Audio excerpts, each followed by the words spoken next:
ভাইয়া, আপনার এই নাম্বারে আমার 20 টাকা চলে গেছে। প্লিজ প্লিজ, আমার এখনই খুবই দরকার, যদি দিয়ে দিতেন। কাব্য নিজের ফোনটা হাতে তুলে নিয়ে অনেকটা অবাক হয়ে গেল। তার ফোনে এই মেসেজটা দেখে একটা অপরিচিত নাম্বার থেকে এই মেসেজটা এসেছে, সাথে এত মিসড কল। অবশ্য 1 ঘন্টা আগে মেসেজ আর কল এসেছিল, তখন কাব্য বোর্ড মিটিংয়ে ছিল। কাব্য মনে মনে হাসলো, এমন কেউ করে 20 টাকার জন্য? নিশ্চয়ই কোনো বাচ্চা হবে। কাব্য অপরিচিত নাম্বারটাও ফোন দিল। রিং হওয়ার সাথে সাথে ফোনটা কেউ রিসিভ করলো, জানি কেউ অধীর আগ্রহ নিয়ে বসেছিল এই ফোনের অপেক্ষায়। কাব্য হ্যালো বলার আগেই অপর পাশ থেকে একটি মেয়েলি কণ্ঠ ভেসে আসলো। তার কণ্ঠের সুরটা এত শ্রুতি মধুর যে কেউই তার কথা শুনে না দেখে প্রেমে পড়ে যাবে। মেয়েটি অনেকক্ষণ থেকে হ্যালো হ্যালো করে যাচ্ছে, কিন্তু কাব্যর কোনো রেসপন্স পাচ্ছে না। এই প্রথম কোনো মেয়ের কিছু একটা তার ভালো লাগলো। জি বলুন। আসলে ভাইয়া, আপনার ফোনে না আমার 20 টাকা চলে গেছে। আমার এক্ষুনি খুবই দরকার টাকাটা, যদি ফেরত বলতে লোড দিয়ে দিতেন। জি, 20 টাকা লোড দেওয়া আমার কাছে কোনো বড় কথা না, কিন্তু আপনি মাত্র 20 টাকার জন্য একটা অজানা নাম্বারে মিস কল দিয়েছেন এতবার। মাত্র? আপনার কাছে মাত্র হয়েছে? আপনি জানেন 20 টাকা দিয়ে কি কি হয়? না, জানি না কি কি হয়, বলুন তো। ফেসবুক এমবির প্যাক কিনা যায়, আর 25 মিনিটও তো কেনা যায়। ও আচ্ছা আচ্ছা, আপনার 20 টাকা এত জরুরি? এই কিছুক্ষণ আগে না বললেন আমার কাছে 20 টাকা দেওয়া কোনো ব্যাপার না, আর এখন অন্য কথা বলছেন। হো, বুঝেছি। কি বুঝলেন? আপনি ওই টাইপের ছেলে। কোন টাইপের? আপনি আসলে একটা ছ্যাঁচড়া ছেলে। কি? আপনি আমায় কি বললেন? শোনেননি, আমি আপনাকে ছ্যাঁচড়া বলেছি, ছ্যাঁচড়া। এই মেয়ে, আপনি বাড়াবাড়ি করছেন এবার। আই ছেলে, আপনি বাড়াবাড়ি দেখলেন কি? আমি যদি আমার 20 টাকা না পাই? কি করবেন আপনি? কেস করবেন? হাইকোর্টে আপিল করবেন? করবেন কি? এত কিছুই কখন করতে চাইলাম শুনি? তো কি করবেন? আমি যদি আমার 20 টাকা না পাই তো? কি তো করছেন? যান, আমি আপনার 20 টাকা দিব না। কি করবেন করুন। আমি আপনাকে অভিশাপ দিব। হোয়াট? কি দিবেন? আরে মশাই, অভিশাপ দেব। ওহো, আমি তো ভয় পেয়ে গেলাম। আপনি মজা করছেন তো? আজকের পর থেকে আপনার জীবনে শান্তি খুঁজে পাবেন না। শান্তির মা আপনাকে ডিভোর্স দিয়ে চলে যাবে, আর আসবে না, মাথায় রাখবেন। কাব্য ভাবছে কি অদ্ভুত রে বাবা, কে না কে আমায় অভিশাপ দিচ্ছে। কি বোকা বোকা কথা।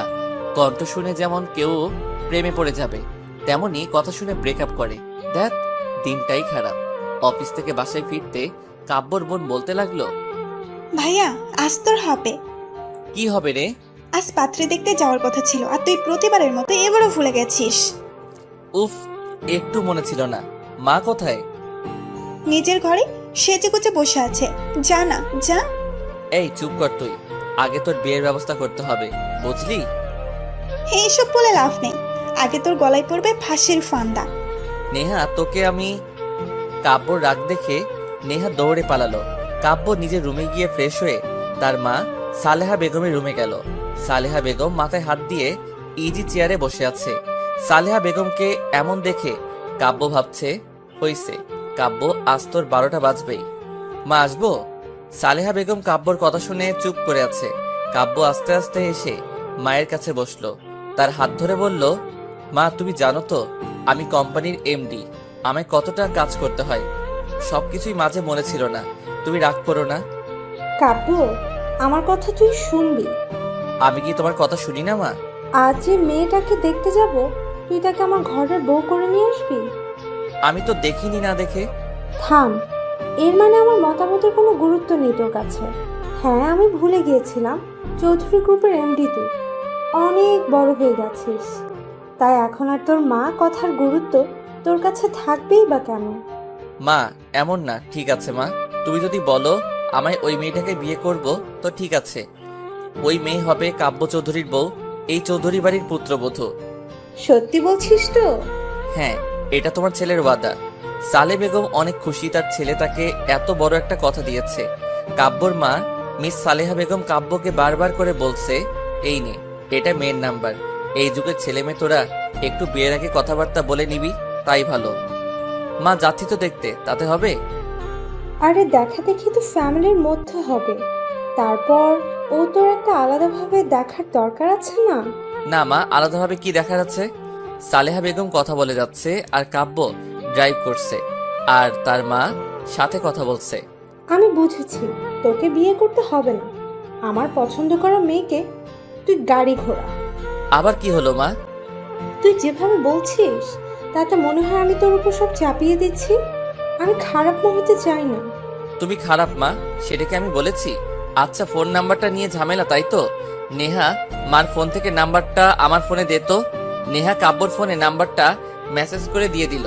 সালেহা বেগমের দেওয়া সময় থেকে একটু লেটে এসে তারা পৌঁছালো। পাত্রীর বাবা নিত্যন্ত শান্ত প্রকৃতির মানুষ দেখা বোঝা যায়।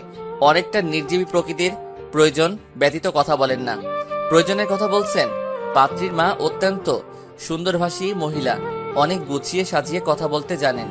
যেখানে একটা কথা আমরা এমনি বলে দিব সেই কথাটা তিনি সুন্দর গুছিয়ে বলবেন। পাত্রী এক ছোট ভাইও আছে শুনেছি, কিন্তু তার নাকি কোনো সেমিস্টারের পরীক্ষা, তাই সে এই মুহূর্তে এখানে উপস্থিত নেই। কাব্যর অনেক অসহ্য লাগছে, এতক্ষণ ধরে বসে আছে, এদের কথা বলা শেষ হচ্ছে না।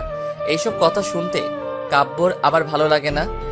আচ্ছা কাব্য, তুই ছাদে যা আর মেয়ের সাথে কথাবার্তা বলে আয়। কিন্তু মা এখানে বলতে হয়। কাব্যর কথায় সালেহা বেগম অগ্নি দৃষ্টি নিয়ে তাকালো। কাব্য কথা না বাড়িয়ে একটা পিচ্চির সাথে ছাদে চলে গেল। ছাদে আসার কাব্যর 5 মিনিট হয়েছে, তাতে তার মেজাজ গরম হতে শুরু করেছে। কি মেয়ে দেখতে এসেছে, টাইম সেন্সটুকু নেই। সে আর কি সংসার করবে? বিয়ের পর না জানি তার জীবনটা তেনা তেনা হয়ে যায়। কাব্য নিজে ফোনটা হাতে নিতেই কারো পায়ের শব্দ পেল। এর মানে মহারানী ভিক্টোরিয়া আসছেন। আসুক তাতে আমার কি। কাব্য নেহার দেওয়া মেসেজটা দেখতে চুরির আওয়াজে ঘুরে তাকালো আর হাতের টার্চ লেগে নাম্বারটা কল চলে গেল। কাব্য অবাক হয়ে গেল। তখনই যে মেয়েটা তার সামনে দাঁড়িয়ে আছে তার ফোনটা টিং টং শব্দ করে বেজে উঠল। কাব্য মনে মনে অনেকটা বিরক্ত বোধ করলো। যদি এটা তার বাবার অফিসের মিটিং হতো, মেয়েটাকে ঘাট ধাক্কা দিয়ে বের করে দিত, কিন্তু অদ্ভুতভাবে সে তা করতে পারছে না। মেয়েটা একটু সরে গিয়ে ফোনটা রিসিভ করলো। কাব্য বিরক্তিকর দৃষ্টি নিয়ে তার দিক থেকে চোখ সরিয়ে নিয়ে নজর দিলে তার ফোনে আর সপ্তম আশ্চর্যের মতো হাঁ করে তাকিয়ে দেখছে। একবার ফোনের দিকে আরেকবার মেয়েটার দিকে। মেয়েটা যে হ্যালো হ্যালো করে যাচ্ছে, অদ্ভুতভাবে তা ফোনের বাহির থেকেও শোনা যাচ্ছে। ভাগ্যকে তো ধন্যবাদ দেওয়া উচিত, এই মেয়েটাকে সামনে পেয়েছি। এবার দেখাচ্ছি মজা। কাব্য ফোনটা হাতে নিয়ে মেয়েটির ঠিক পেছন গিয়ে দাঁড়ালো আর এই যে miss. Hello hello hello hello করছি, শুনতে পাচ্ছেন না? কানে কি তুলা গুজে আছে? আমার কান পরিষ্কার আছে, মনে হচ্ছে কানের সমস্যাটা আপনার। কি আমার কানে সমস্যা? আপনি যদি ডাক্তার দেখান ঠিক বলে দিবে আপনি কত বড় ঠসা। ও আচ্ছা আচ্ছা, তারপর? তারপর কি? কি তারপর? আপনি আমার 20 টাকা দিবেন কিনা বলুন। একটু পিছনে ঘুরুন না। কেন, পিছুই ঘুরলেই কি আমি আমার 20 টাকা পেয়ে যাব? আচ্ছা মেয়ে তো আপনি, 20 টাকার জন্য যদি বলি ছাদ থেকে নিচে লাফিয়ে পড়ুন, তাই করবেন বুঝি? আমি কখন বললাম তাই করব? এক মিনিট এক মিনিট, আপনার কথা না অনেক কাছ থেকে শোনা যাচ্ছে মনে হচ্ছে। কি মনে হচ্ছে বলুন বলুন। মনে হচ্ছে আপনি আমার খুব কাছে, হ্যাঁ, পিছে দাঁড়িয়ে কথা বলছেন। ও ও, কি ও ও? এত যখন মনে হচ্ছে একটু পিছনেই ঘুরুন না। মেঘা ঘুরতে অবাক হয়ে গেল, কারণ কিছুক্ষণ আগে যে ছেলেটা তাকে দেখতে এসেছিল সেই ছেলেটা ফোনটা হাতে নিয়ে তার পিছে দাঁড়িয়েছিল, আর এই ছেলেটা সেই ছেলে। এতক্ষণ পাগলের মতো বকবক করে যাচ্ছিল মেঘা। পিছে যে কেউ আছে তা খেয়াল করেনি। ওর মন যে কই যায় তা মাঝে মধ্যে ভেবে কুল কিনারা খুঁজে পায় না। হায় রে কপাল, মেঘা যে ছেলেটা ওকে দেখতে আসছে তার নাম্বারে 20 টাকা যেতেই হলো। আর অন্য কোনো নাম্বার কি দুনিয়ায় ছিল না? কি হতো ফোন নাম্বারটা কোনো মেয়ের হলে? এখন এই হাবলাকান্তকে আমি কি বলি? মনে মনে ভাবছে মেঘা। দুজনের মাঝে ক্ষণিকের নীরবতা। এবার মেঘা কাব্যর দিকে একটু চোখ দিল। কাব্য কালো রঙের শার্ট সাথে ব্লু জিন্স পরেছে, হাতে একটা ব্র্যান্ডের ঘড়ি আছে। গায়ের রং ধবধবে দুধের মতো হওয়া কালো রং বেশ মানিয়েছে তার স্ট্রেট চুলগুলো। হালকা বাতাসে উঠছে, বড্ড সিল্কি চুল মনে হচ্ছে। মেঘা যে তাকে এভাবে দেখছে তাতে যে কাব্যর কোনো ভ্রুক্ষেপ হচ্ছে বা আছে তা বোধগম্য হচ্ছে না। সে নিজের মতো পকেটে হাত দিয়ে দাঁড়িয়ে আছে। কাব্য কিছুই বলছে না, তাই মেঘা নিজের নখগুলো দাঁত দিয়ে কামড়াচ্ছিল। হুট করে মেঘার মাথায় আসলো, এখন তো উনি আমার 20 টাকা দিয়ে দিতে পারে, এখন তো কোনো সমস্যা নেই। আচ্ছা, এখন তো আপনি আমায় 20 টাকা রিটার্ন দিয়ে দিতে পারেন। এত কিছুর পরও তুমি তোমার 20 টাকা নিয়ে পড়ে আছো? এই 20 টাকার জন্য তুমি আমায় ছেঁচড়া ছেলে বলেছো। তো ভুল বলেছি আপনি মনে নিচ্ছেন কেন? রাত গেছে, কথাও গেছে, মনে রাখার কি আছে? কিন্তু রাত তো যায়নি। মেঘা মনে মনে আমি ঢোক গিলতে লাগলো। যাহ, আমার 20 টাকার আশা আমায় ছেড়ে দিতে হবে। একটু আগে রাগ লাগছে দেখে তো অনেক বড় লোক মনে হচ্ছে। এত চিপড়ে কোয়ালিটির হইলে কিভাবে সম্ভব? রাগ উঠলে আমি উল্টাপাল্টা কথা বলে ফেলি। আমি হুট করে বলে ফেললাম, 20 টাকা দিচ্ছেন না? আর বিয়ে করে বউকে তো 1 টাকা দিবেন না, বাপের বাড়ি থেকে খরচ চালাতে হবে। মেঘার কথায় কাব্য রেগে গেল। তার চোখে স্পষ্ট রাগের ছাপ। মুহূর্তেই চোখ জোড়া লাল হয়ে গেল। এখন হাতগুলো মুষ্টিবদ্ধ করে দাঁড়িয়ে আছে। কাব্য চেঁচিয়ে বলল, তুমি কি মিন করতে চাচ্ছ? প্রথম আমায় শেষরা বলছে, এখন কোন টাইপের বলতে চাচ্ছ? তোমাকে আমি বিয়ে করব আর তোমার বাবার টাকায় চলবো? How funny! তুমি তো রিজেক্টেড। আর 1 মিনিট না দাঁড়িয়ে কাব্য হনহন করে নিচে নেমে গেল। মেঘা তার পিছু পিছুই যাচ্ছিল, কিন্তু শাড়িটা এত ভেজাল করছে যে আস্তে আস্তে সিঁড়ি বেয়ে নামতে হচ্ছে মেঘার। মা, এখানে আর 1 মুহূর্ত না, এখনই চলো। কাব্যর কথায় কাব্যর মা অবাক হয়ে গেলেন। তিনি তার ছেলেকে দেখে বুঝে ফেলেছেন যে সে মারাত্মক রেগে গেছে। কাব্যর রাগের মাত্রা তার জানা আছে। তিনি পড়েছেন বিপাকে, না উঠতে পারছেন না ছেলের কথায় তার সাথে যেতে পারছেন। মহা বিপদের গন্ধ তার নাকের সামনে ভুরভুর করছে। এতক্ষণে মেঘা নিচে আসতেই কাব্য মেঘাকে উদ্দেশ্য করে বলল, এই মেয়েকে আমি বিয়ে করব না, কখনো না।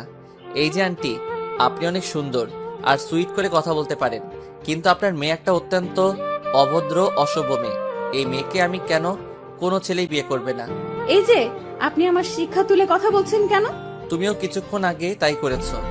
শুনেন, আপনি নিজেকে কি ভাবেন বলুন তো? আপনি প্রিন্স চার্মিং নাকি অন্য কিছু? তুমি কি নিজেকে রানী ভিক্টোরিয়া না মোনালিসা মনে করো? আমার বিয়ে হোক না হোক, আমি তো আপনাকে বিয়ে করব না। তোমায় আমি আগে রিজেক্টেড করে দিছি, তাই কথা বলার কোনো মানেই হয় না। কাব্য চলে গেল ও মেঘা চলে গেল। দুজন দুজনের বিপরীত মুখে চলে গেল। কাব্য নিজের রুমে আরাম করে শুয়ে আছে আর ফোনে গেম খেলছে। কাব্যর বোন এসে মুখ ফুলিয়ে বলল, ভাইয়া, এটা একদম ঠিক হলো না। কোনটা? তাড়াতাড়ি ভুলে গেলেই। তুই কি বলতে চাস ক্লিয়ার করে বল, না হয় গেট লস। ভাইয়া, কি হয়েছে বলতো?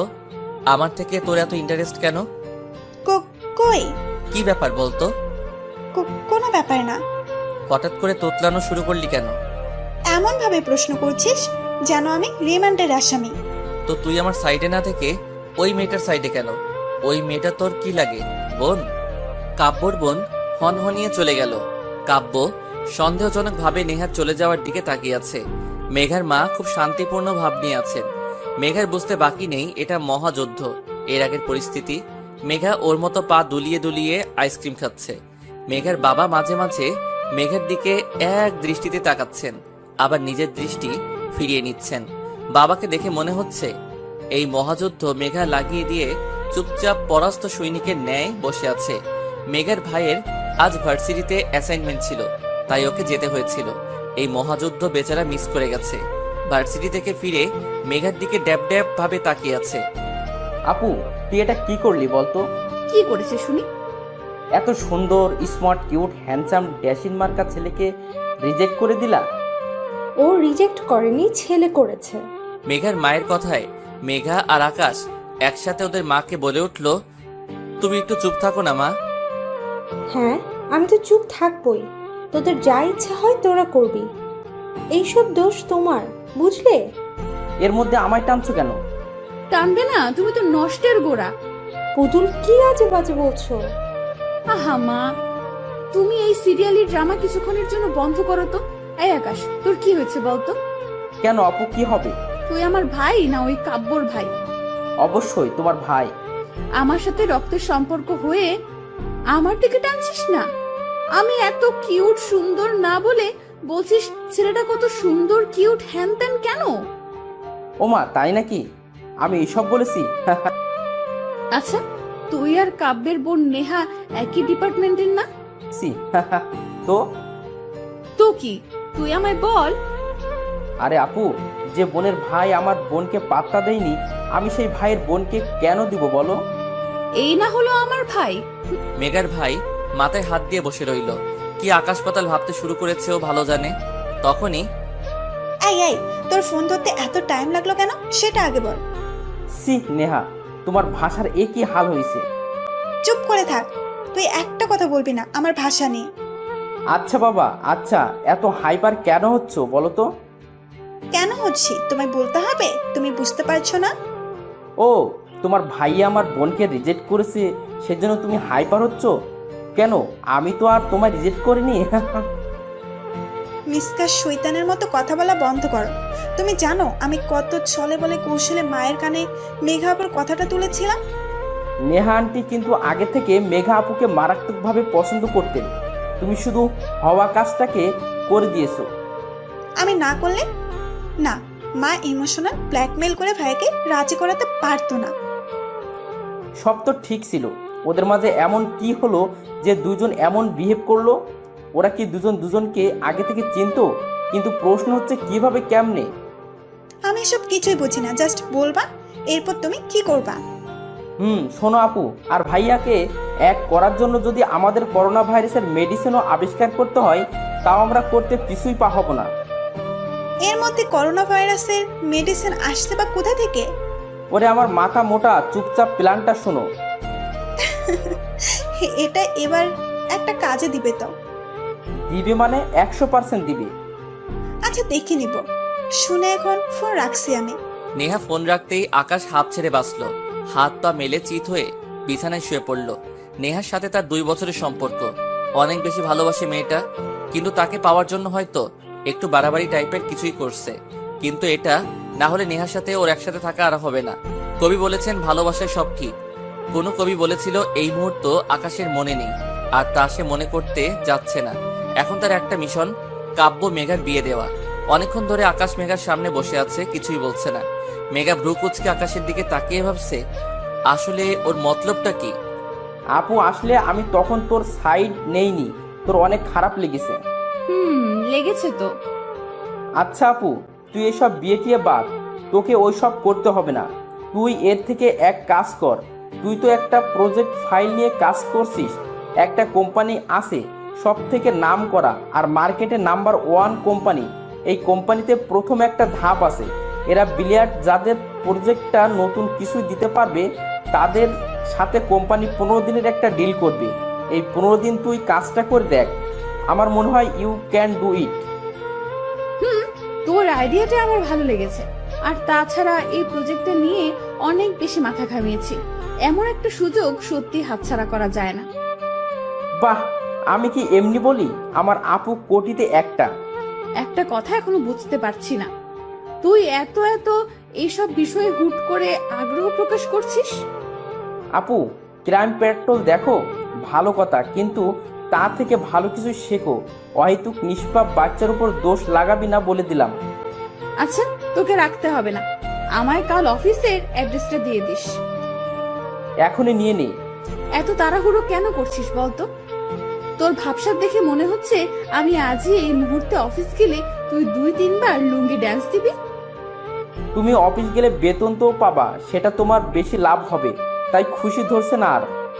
বাহ ভাই, তুই তো দেখি শুধু ভবিষ্যৎ না, ভবিষ্যতের ভবিষ্যৎ ভেবে রেখেছিস। আচ্ছা যাও, তুমি আমায় সন্দেহ করছো, জানি আমি তোমায় কোনো না বিপদে ফেলবো। আচ্ছা আচ্ছা, আর মুখ ফুলাতে হবে না, আমি কাল কখন যাব সেটা বল। সকাল 10টার আগে গেলে হবে। আচ্ছা ঠিক আছে, এখন তুই ফোট এখান থেকে। আপু, উপকারী উপকার তো স্বীকার কর। তুই যাবি কি না? আকাশ উঠে চলে গেল, তার মুখে বিজয়ের হাসি। এবার শুধু সব ঠিকঠাক ভাবে হলেই বাঁচা যায়। আকাশটার মাথায় যে কি চলছে তা মেঘা কিছুতেই বুঝতে পারছে না। যাই হোক, মেঘা বেশি ভাবছে। ফোনের ডাটা অন ছিল, ক্রিং করে মেসেজ টোন বেজে উঠল। নিস্তব্ধতায় কেরা এই রাতে কোনো শব্দে হুট করে বুকের ভিতরটা কেঁপে উঠল মেঘার। কি নিষ্ঠুর ফোন রে বাবা, রাতের নীরবতাকে কিভাবে ক্ষত বিক্ষত করছে তার বিভৎসতায়। ফোনটা হাতে নিয়ে মেঘা দেখলো ওকে ইমোতে কেউ একটা মেসেজ দিয়েছে। তা সিন করতে দেখলো কাব্য চৌধুরী মেঘাকে মেসেজ দিয়েছে। What a name! মেজাজটা 4 গুণ খারাপ হয়ে যাচ্ছে মেঘার। এই লোকটাকে ওর অনেক অসহ্য লাগছে। মাঝে মধ্যে ইচ্ছে হচ্ছে তাকে টুকরো টুকরো করে চিল শকুন দিয়ে খাওয়াই দেই। আপনার কি সমস্যা? আমার নাম কি হয় হোক, কোনো সমস্যা নেই, শুধু বেমানান রকম কিছুই ফেল হচ্ছে। আপনার ফিল আপনার বুক পকেটে ভরে রাখুন ওকে। তা না হয় রাখবো, কিন্তু কি বলতো, মেঘা নামটা কত কিউট, কিন্তু তোমায় তো নামটার সাথে খাপ খাওয়াতে পারছি না। আফসোস। আপনাকে কেউ বলেছে খাপ খাওয়াতে? আর আপনি কি বলতে চান? আমার নাম কিউট? আমি কিউট না? বাহ, এতক্ষণে তুমি একটা সঠিক কথা বলেছো। আপনি কিন্তু বেশি বাড়াবাড়ি করছেন। আপনাকে আমি অনেক অনেক অভিশাপ দিবা? হ্যাঁ, পারলে তাই দিব। শুনুন, হ্যাঁ শোনাও। আপনার না বিয়ে হবে না, হলেও বিয়ে করা বউ টিকবে না, টিকলেও আপনার বাচ্চা কাচ্চা হবে না, আর হলেও সে মানুষ হবে না, আপনার মতো শয়তানের হাড্ডি হবে। Wow, so cute. মানে এত কিউট কিউট অভিশাপ দিতে থাকো, ঠিক আছে? আপনি আমার সাথে মজা করছেন? আজকের জন্য এতটুকু এন্টারটেইনমেন্ট যথেষ্ট, বেশি হলে আবার হজম হবে না। ভালো থাকো, বাই। নিতে পারছে না মেঘা ফোনের ডাটাটা অফ করে ফোনটা রেখে দিল। আর ভাবতে থাকলো, শয়তান বেটা, আমায় এইভাবে বললি তো তোর জীবন তেজপাতা হয়ে যাবে। এমন মেয়ের পাল্লায় পড়বি না যে নিজের জীবনটা শেষ হয়ে যাবে। সকাল 10টা। মা, 10টা বেজে গেছে। তোমার জন্য আমার লেট হচ্ছে। প্রথম দিন যাচ্ছে, আমায় তো ওরা নিবে না, উল্টা ঘাট ধরে বের করে না দেয়। কতবার বললাম একটু আগে ডেকে দিও, ডেকে দিও, কে শোনে কার কথা? এই, মেজাজটা কম করতে শিখতো। তাড়াহুড়ো করিস না, সাবধানে যা। এই আপু, তোকে বলেছিলাম 10টায় পৌঁছতে হবে, আর তুই 10টায় বের হচ্ছিস। শোনো, আমার উঠতে লেট হয়েছে, এতে আমি কি করব? মা তো আমাদের দেরি করে ডাক দিয়েছে। আচ্ছা, বাসায় এসে কথা বলিস, এখন দৌড় লাগাতো। শোনো আকাশ, আমি ম্যারাথনের দৌড় রেসার না যে দৌড় লাগাবো। আপু, এই কচ্ছপি কন্ডিশন দেখলে তো তোকে রিজেক্ট করে দিবে বল। আই খবরদার, এই রিজেকশন করার কথা আমার সামনে বলবি না। তাহলে যা, আমি যাবই না। আচ্ছা বাবা, আচ্ছা, সরি, আর বলবো না, তুমি যাও এখন। মা, আমি আসছি। বেরিয়ে পড়লো মেঘা। নতুন জায়গা আর ফার্স্টে মেঘা লেট। বাহ, সময়ের কি মূল্যায়নও না আমি করেছি। আমার প্রজেক্ট তাদের পছন্দ হবে কিনা জানি না, কিন্তু আমার টাইম সেন্স দেখে নির্ঘাত বুঝে যাবে আমি সময়ের মূল্যায়ন করতে জানি না। আমার ট্যালেন্ট কম না তা দেখাতে কিছুতেই পিছুই হটবো না। এসব ভাবছে মেঘা। অফিস পৌঁছাতে পৌঁছাতে মেঘলার আরো 25 মিনিট লেগে গেল। অফিসের ওয়েটিং রুমে বসে হাত ঘড়ির দিকে তাকাতেই দেখে 10টা 30 বেজে গেছে প্রায়। মেঘা কোনো জায়গায় চুপচাপ বসে থাকতে পারে না। অফিসের পিয়নটা সে কখন বসিয়ে রেখে চলে গেছে। আশেপাশে কাউকে পেলে সীমিত আকারে একটা আড্ডা দেওয়া যেত, তাতে মন্দ কিছুই হতো না। বিরক্তি নিয়ে উঠে দাঁড়ালো মেঘা। আশেপাশে কোনো মানুষ নামের প্রাণী দেখতে পাচ্ছে না। অফিসটা ঘুরে দেখলে মন্দ হবে না। মেঘার ভাবা মানে কাজ করা। অফিসটা বেশ বড়, ওয়েটিং রুমটা তুলনামূলকভাবে ছোট হলেও বাহিরের কাজের ডেস্কগুলো বেশ জায়গা নিয়ে বানানো হয়েছে। একটু জিনিসের দিকে চোখ যেতেই মনটা উৎফুল্লতায় নেচে উঠল মেঘার। ওর ঠিক বাঁ পাশে একটা অ্যাকোরিয়াম। মেঘা অ্যাকোরিয়ামটার পাশে গিয়ে দাঁড়ালো। মাছের বাচ্চা কাচ্চাগুলো কি সুন্দর এই সচ্ছল পানির মধ্যে ঘুরে বেড়াচ্ছে। এই মাছগুলো এমন ছোট ছোট প্রজাতির, তাহলে এদের বাচ্চা কি এদের মতো ছোট ছোট হয়? ভাবলেশীন ভাবনায় ডুবে গেল মেঘা। হুট করে পিছু ঘুরতেই কারোর সাথে ধাক্কা খেলো। মনে হলো কোনো খাম্বার সাথে বড়সড় ধাক্কা খেয়েছে। মেঘা টাল সামলাতে না পেরে পড়ে যেতে লাগলে কেউ একজন মেঘার কোমর ধরে নিজের বুকের মাঝে নিয়ে ফেললো। তার হার্টবিট এর দুকদুকানি স্পষ্টভাবে শুনতে পারছি। মেঘা তার ছোঁয়ায় মেঘার শরীর শিহরিত হতে লাগলো। হিম ঠান্ডা বয়ে চলেছে। ব্যাপারটা লজ্জাজনক ভাবতে তাকে ধাক্কা দিয়ে সরিয়ে দিল। মেঘার ধাক্কায় সে শুধু এক পা পিছাচ্ছিল। লোকটির দিকে তাকাতেই মেঘার চোখ চরক গাছে। আরে কাব্যের বাচ্চা, কাব্য এখানে কি করে? যদিও কথাটা মনে মনে বলল মেঘা। এই মেয়ে, তোমার সমস্যা কি? আমার কোনো সমস্যা নেই। আপনি আমায় টাচ করলেন কেন? তোমায় টাচ করার কোনো ইচ্ছা আমার নেই। তুমি পড়ে যাচ্ছিলে, আমি শুধু তোমায় বাঁচিয়েছিলাম। Not at all. আপনি আমায় ইচ্ছা করে টাচ করেছেন। এখন আমি বুঝতে পারছি আপনি ওই টাইপেরও ছেলে। এখন তুমি কি মিন করতে যাচ্ছ? আমায় ক্লিয়ার করে বলবে? মেয়ে দেখলেই মাথা ঠিক থাকে না, তাদের শুধু ধরতে ইচ্ছে করে। সেই টাইপ কিছুই ছেলে হয় না, সেই টাইপ। মুহূর্তে কাব্য রক্তিম লাল হয়ে উঠল মুখ। রাগের ডার্ক গোলাপি ঠোঁটগুলো কাঁপছে। চিল্লাই বলল, তোমার সাহস কি করে হলো আমায় এসব বলতে? তুমি নিজেকে কিভাবে আয়নায় নিজেকে দেখেছো? তোমার থেকে 2 গুণ ফর্সা আমি, আর আমি অপমান করতে আসছো? এই টাইপ ওই টাইপ, আমার তো মনে হয় তুমি নিজে ওই টাইপ ছেলেদের উপর ঢলে ঢলে পড়ছো। এবার মেঘার মেজাজ 10 গুণ খারাপ হয়ে গেল। কি বলে এই বেটা? আমার রং নিয়ে অপমান? ভেড়াটার দিকে এক নজর তাকিয়ে দেখলাম সাদা শার্ট পরেছে, সাথে ব্ল্যাক জিন্স, গলায় টাইটা বেশি মানিয়েছে, সাথের হাতাটা ফোল্ড করে রাখা, হাতের ব্যান্ডের ঘড়ি। এই ছেলেকে দেখে মনে হয় এই সাধারণ ইমপ্রলাই হবে। আর ছেলেদের দিকে আর চোখে তাকালাম, তারা এই সেম পোশাকে আছে। এবার আমার মাথায় শয়তানি আইডিয়াগুলো এসে ভিড় জমালো। আমি ভেবে নিলাম এই কাব্য নামে সাদা ভেড়াটার কি হলো, তাই না আমি করবো এবার। এই মেয়ে, তুমি কি ভাবছো আর তুমি এখানে কি করছো? আমায় ফলো করছো তুমি? আপনি একজন সিম্পল এমপ্লয়ির মতো থাকুন, বেশি কথা বলতে আসবেন না। আমি সাধারণ এমপ্লয়ি। মানে তুমি? দেখুন, এই কোম্পানির বস মিস্টার আয়ান মাহমুদের একমাত্র হবু বউ আমি, মেঘা রহমান। আপনার বস যদি জানে না আপনি তার জান পাখির সাথে এমন টাচমি করেছেন, আপনার অবস্থা নাজেহাল করে ছাড়বে। তুমি আয়ান মাহমুদকে চিনো? আর কাল তো তোমায় আমি দেখতে এসেছিলাম। একদিনের মধ্যে কিভাবে কি হলো? আপনাকে এত মাথা ঘামাতে কে বলেছে বলুন তো? জানার কিউরিওসিটি হচ্ছে। উফ, মহা মুশকিল তো। শুনুন, আমার আর আয়ানের 4 বছরের প্রেমময় সম্পর্ক। 4 বছর? কিন্তু আয়ান মাহমুদ তো 4 বছর বিদেশে ছিলেন তোমার সাথে, কেমনি কি? এত প্রশ্ন করছেন কেন? যদি শুনতে না চান তো চুপ করে থাকুন, হয়তো প্রশ্ন করে আমায় জ্বালাবেন না। ওকে ওকে, শুধু এটা বলো, এত বড় কোম্পানির এমডি হয়েও তোমার বিয়ে কেন করছে না আমার সাথে? কেন তোমার ফ্যামিলি দিতে রাজি না? যা, মহা ঝামেলাপূর্ণ প্রশ্ন করে বসেছে। এর উত্তর একটা টাইট সাইড কিছুই দিতে হবে, না হয় বিনা কারণে ফেসে যাবে। আর অহেতুক নিজেকে আয়ান মাহমুদের হবু বউ বলায় জেলে যেতে পারি। এই ছোট বয়সে জেলে যাওয়া যাবে না। কি বলি ভাবছে মেঘা।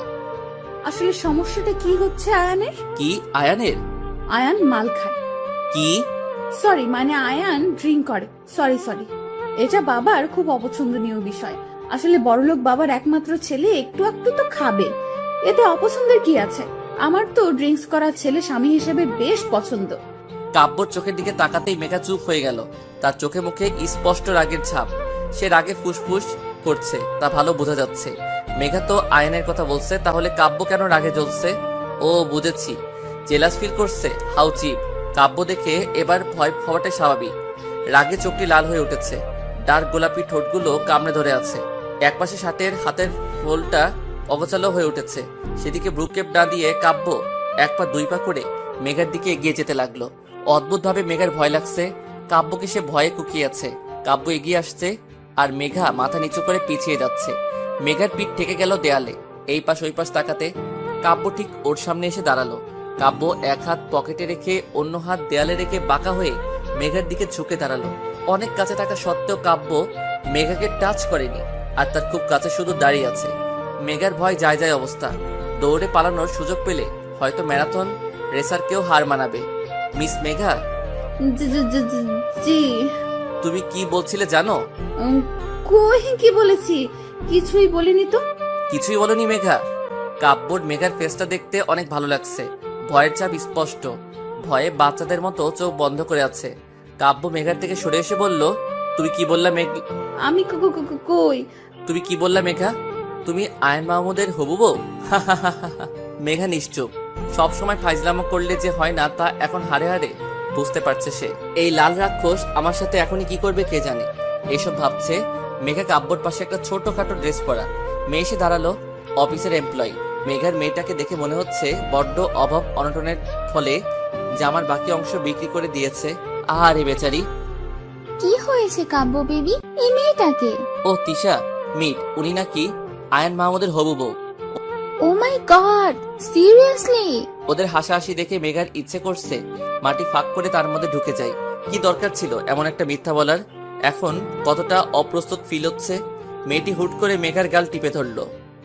এত জোরে ধরলো জানি গালের হাড়গুলো ভেঙে ফেলা তার প্রধান কাজ। এই মেয়ে তোমার খুব শখ না আয়ান মাহমুদের বউ হওয়ার? তোমাকে হওয়াইতাছি। মেয়েটা মেঘাকে ছেড়ে দিয়ে ডাকতে লাগলো। এই রিয়া, রাহেল, দীপ, রায়হান, আদিত্য, তোরা কোথায়? এদিকে আয়। মেয়েটার ডাকে সবাই এখানে জড়ো হয়ে গেল। মেঘা এখনো বুঝতে পারছে না এই আয়ন মাহমুদটাকে। রোগা হ্যাংলা পাতলা একটা ছেলে বলে উঠলো, আরে রায়হান, দেখে এই মেয়েটা নাকি আয়ান মাহমুদের বউ। কিছুক্ষণ আগে তো শুধু 2 জন হাসছিল, এখন এরা সবাই মিলে হাসছে। কাব্য পকেটে হাত দিয়ে মেঘাকে বলল, ইউ ফুল, তুমি আদৌ জানো আয়ন মাহমুদকে? মেঘাকে সত্যি জানে না আয়ন মাহমুদকে, তাই হা করে তাকিয়ে থাকা ছাড়া আর কোনো কাজ ওর চোখে পড়ছে না। আমি আয়ন মাহমুদ কাব্য চৌধুরী। আল্লাহ বাঁচালে বেরি যান। এ কি, এর নাম তো কাব্য চৌধুরী, তাহলে রেলগাড়ির মতো এত লম্বা নামটা কই থেকে আসলো? এখন মেঘার কান্না করতে ইচ্ছে হচ্ছে, তাও যে সে কান্না না, মরা কান্না করতে ইচ্ছে হচ্ছে। ফ্লোরে বসে হাত পা ছড়িয়ে কান্না করতে ইচ্ছে করছে। বিড়বিড় করে বলতে লাগলো, তোমার মতো মেয়েরা কেমন হয় জানো মেঘা? প্রথমে বড়লোকের ছেলে দেখো, তাকে নিজের বোকা স্বভাব আর সৌন্দর্য জালে ফাঁসিয়ে ফুসলিয়ে বিয়ে করে নাও, এই তোমার কোয়ালিটি। কাব্যর কথাগুলো মেঘা চুপচাপ শুনে গেল। এমন কথা মেঘা 20 বছরে একবারও শুনেনি। কতটা নোংরা মনের মানসিকতা থাকলে এই কথাটা বলা যায় তা কল্পনা করেও খুঁজে পাচ্ছে না মেঘা। তুমি এই আয়ান মাহমুদ কাব্য চৌধুরীকে এই টাইপ সেই টাইপ বলছো। আজ তো আমার মনে হচ্ছে তুমি কোন টাইপের, নাকি তুমি পতিতালয়ের বাসিন্দা অনায়াসে বলে দিতে পারলা। তুমি আয়ান মাহমুদের হবু বউ। কাব্যর কথাগুলো শুনে মেঘা মাথা ঠিক রাখতে পারল না। মেঘার পাশ দিয়ে পিয়নটা যাচ্ছিল কারো জন্য কফি দিয়ে, মাথা নিচু করে যাচ্ছে। তাকে দেখে মনে হয় বৃদ্ধা অভাবের তাড়নায় কাজটা করছে। এই নোংরা কথাগুলো শুনতে হয়তো তারও ভালো লাগছে না। মেঘা কিছুই না ভেবে কফির মগটা তুলে সামনের দিকে ছুঁড়ে মারল। কফির মগটা টাইলস করা মেঝেতে পড়ে ঝনঝন শব্দে ভেঙে গেল।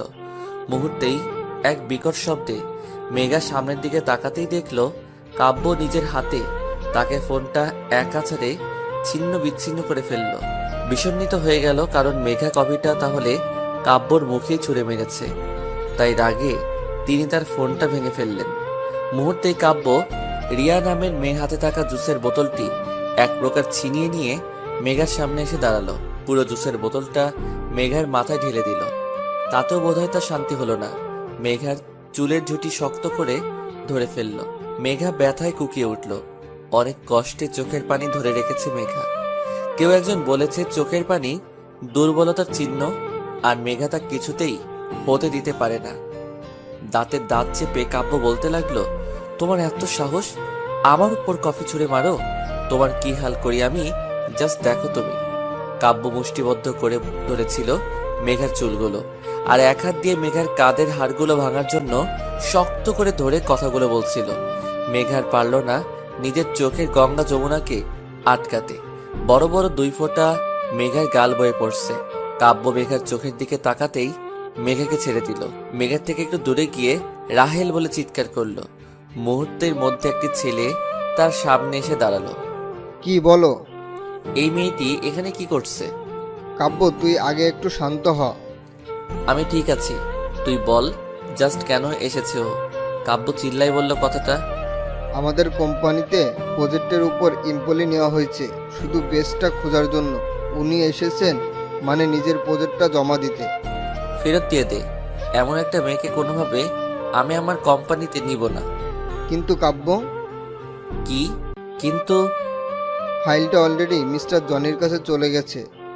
ও শিট, এসব কাজ করার আগে আমায় একবার জিজ্ঞেস করতে পারলি না? কোনোবার তো এমন হয়নি, এই প্রথমবার এমন হচ্ছে। কাব্য কোমরে হাত দিয়ে দাঁড়িয়ে আছে, কি করবে ভেবে পাচ্ছে না। কিন্তু এই মেয়েকে এখানে এক মুহূর্ত সহ্য করবেন না। কাব্য মেঘার হাত ধরে টেনে নিয়ে যাচ্ছে। মেঘা বলছে, স্যার, আমার ফাইলটা আমাকে ফেরত দিয়ে দিন, তারপর আমি নিজে চলে যাব।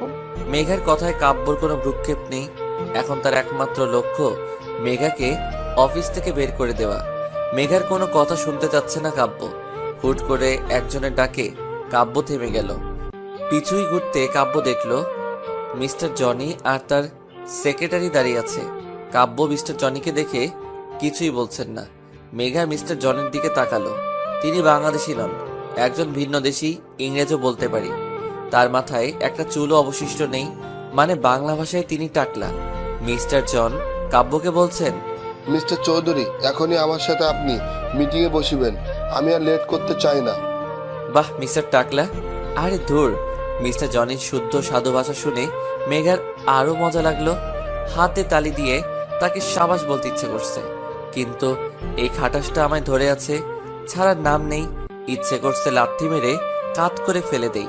কাব্যর মুখে বিরক্তির ছাপ দেখে মনে হচ্ছে তার অনেক বড় একটা কাজে বাধা পড়ায় তার ইচ্ছে হচ্ছে এই মিস্টার জনির টাকলা মাথায় তবলা বাজাতে। এসব ভাবছে মেঘা। মিস্টার জনি চেয়ারে বসে আছেন আর চিড়িয়াখানার প্রাণী দেখার মতো একবার মেঘার দিকে আর একবার কাব্যর দিকে তাকাচ্ছে।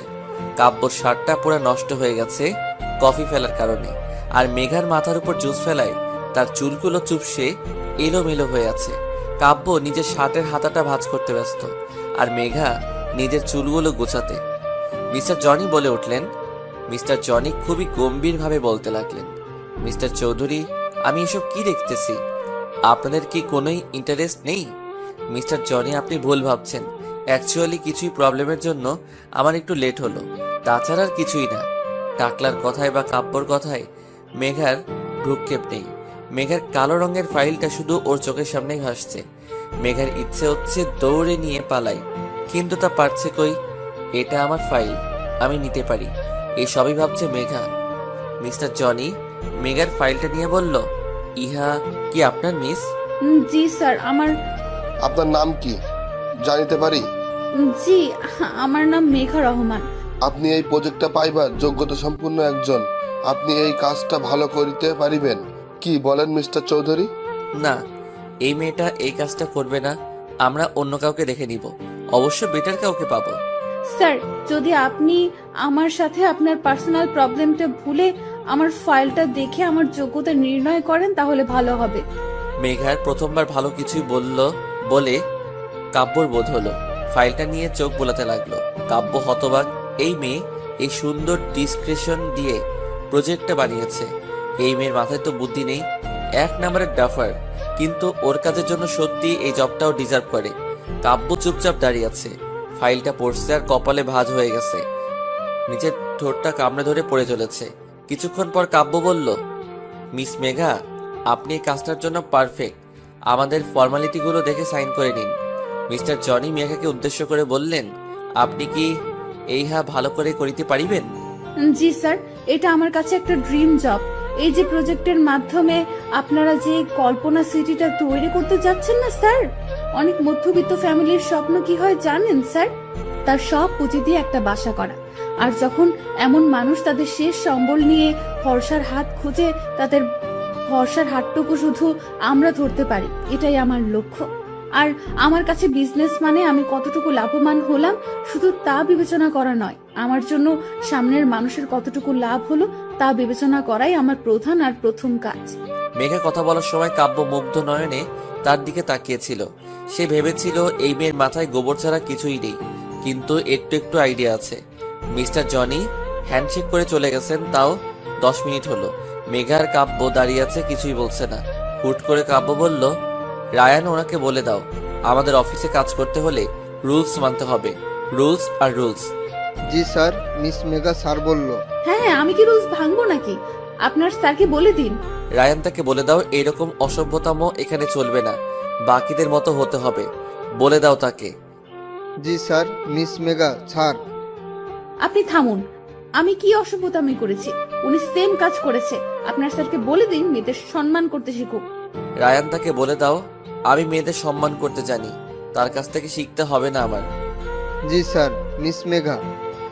আপনি চুপ করুন, কত সম্মান করে তা আজ প্রমাণ হয়ে গেল। আমি নিজের কাজ করতে জানি, আপনার স্যারকে বলে দিন। রায়ান, তাকে বলে দাও কাল থেকে জানি সে তার দায়িত্ববোধ থেকে ভালোভাবে কাজ করে, কাণ্ড জ্ঞানহীনের মতো কাজ যেন না করে। জি sir, miss Megha. Shut up, আমি শুনতে পেয়েছি। কাল থেকে আমি আমার কাজ শুরু করব। অফিসের সামনে রোডে দাঁড়িয়েছিল রিক্সার জন্য। আজকাল রিক্সা পাওয়া অনেকটা কঠিন হয়ে উঠেছে, সহজে কিছুই পাওয়া যায় না বললেই চলে। হুট করে মেঘা দেখলো কাব্য গাড়ি নিয়ে বের হচ্ছে।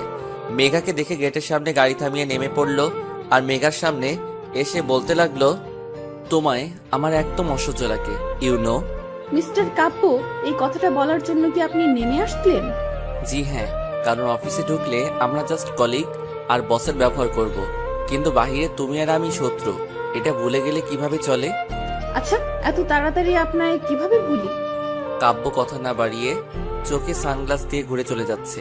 মেঘাও চলে গেল, কেউ কারো দিকে তাকালো না। আকাশ, সত্যি বললে তোর মাথায় স্কেল দিয়ে মারবো না, আমি তোকে প্রমিস করছি ভাই।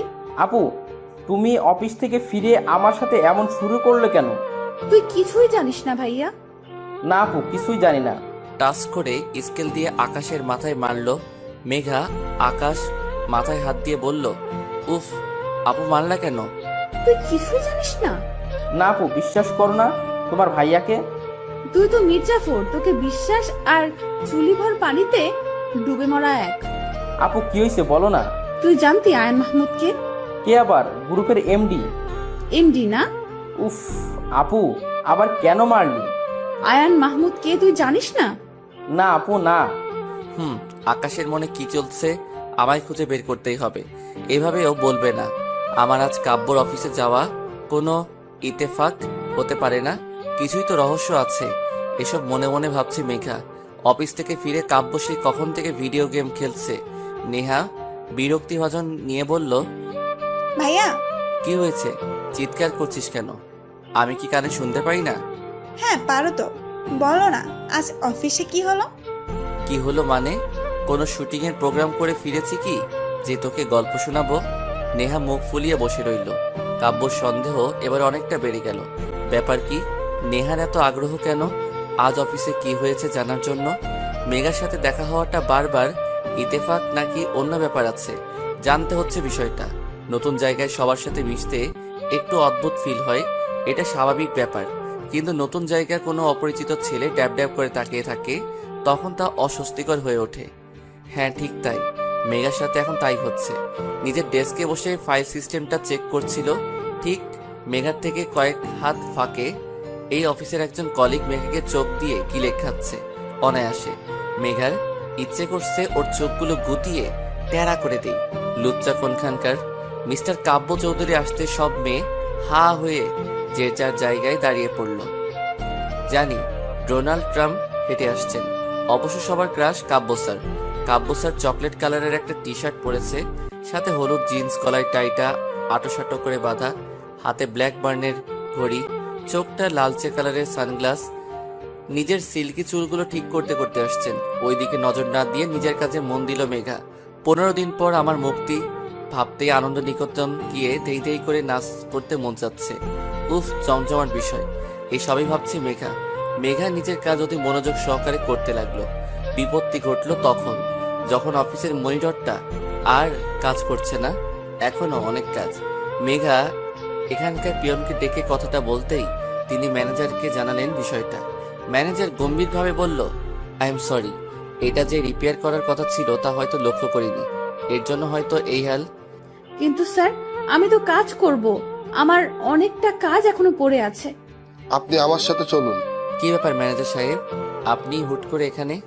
স্যার, ওনার মনিটরটা হুট করে নষ্ট হয়ে গেছে, আর আপনার কেবিনে ছাড়া তো অন্য কোনো এক্সট্রা মনিটর নেই, তাই আমি বাধ্য হয়ে এক প্রকার নিয়ে আসলাম।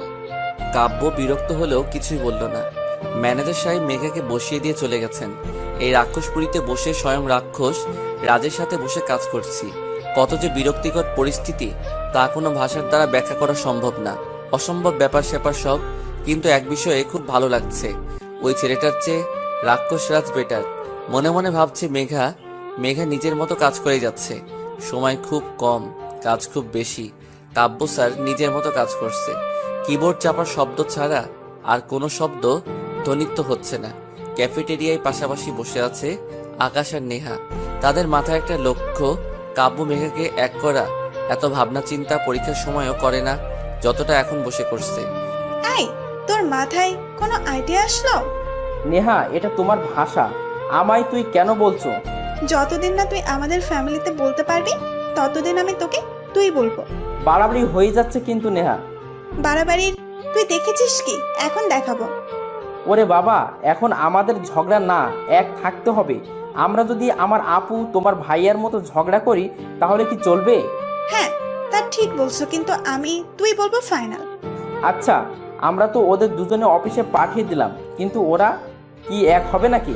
বুঝতে পারছি না, কিন্তু এটা বলতে পারি আমার ভাইয়া কোনো মেয়ের দিকে তাকানো তো দূরে, তাকে পাত্তা দিবে না। এই, তুমি কি বলতে চাও? আমার বোন ছেঁচড়া তোমার ভাইয়ের গলায় ঝুলে যাবে? আজব তো, আমি তা বলেছি নাকি?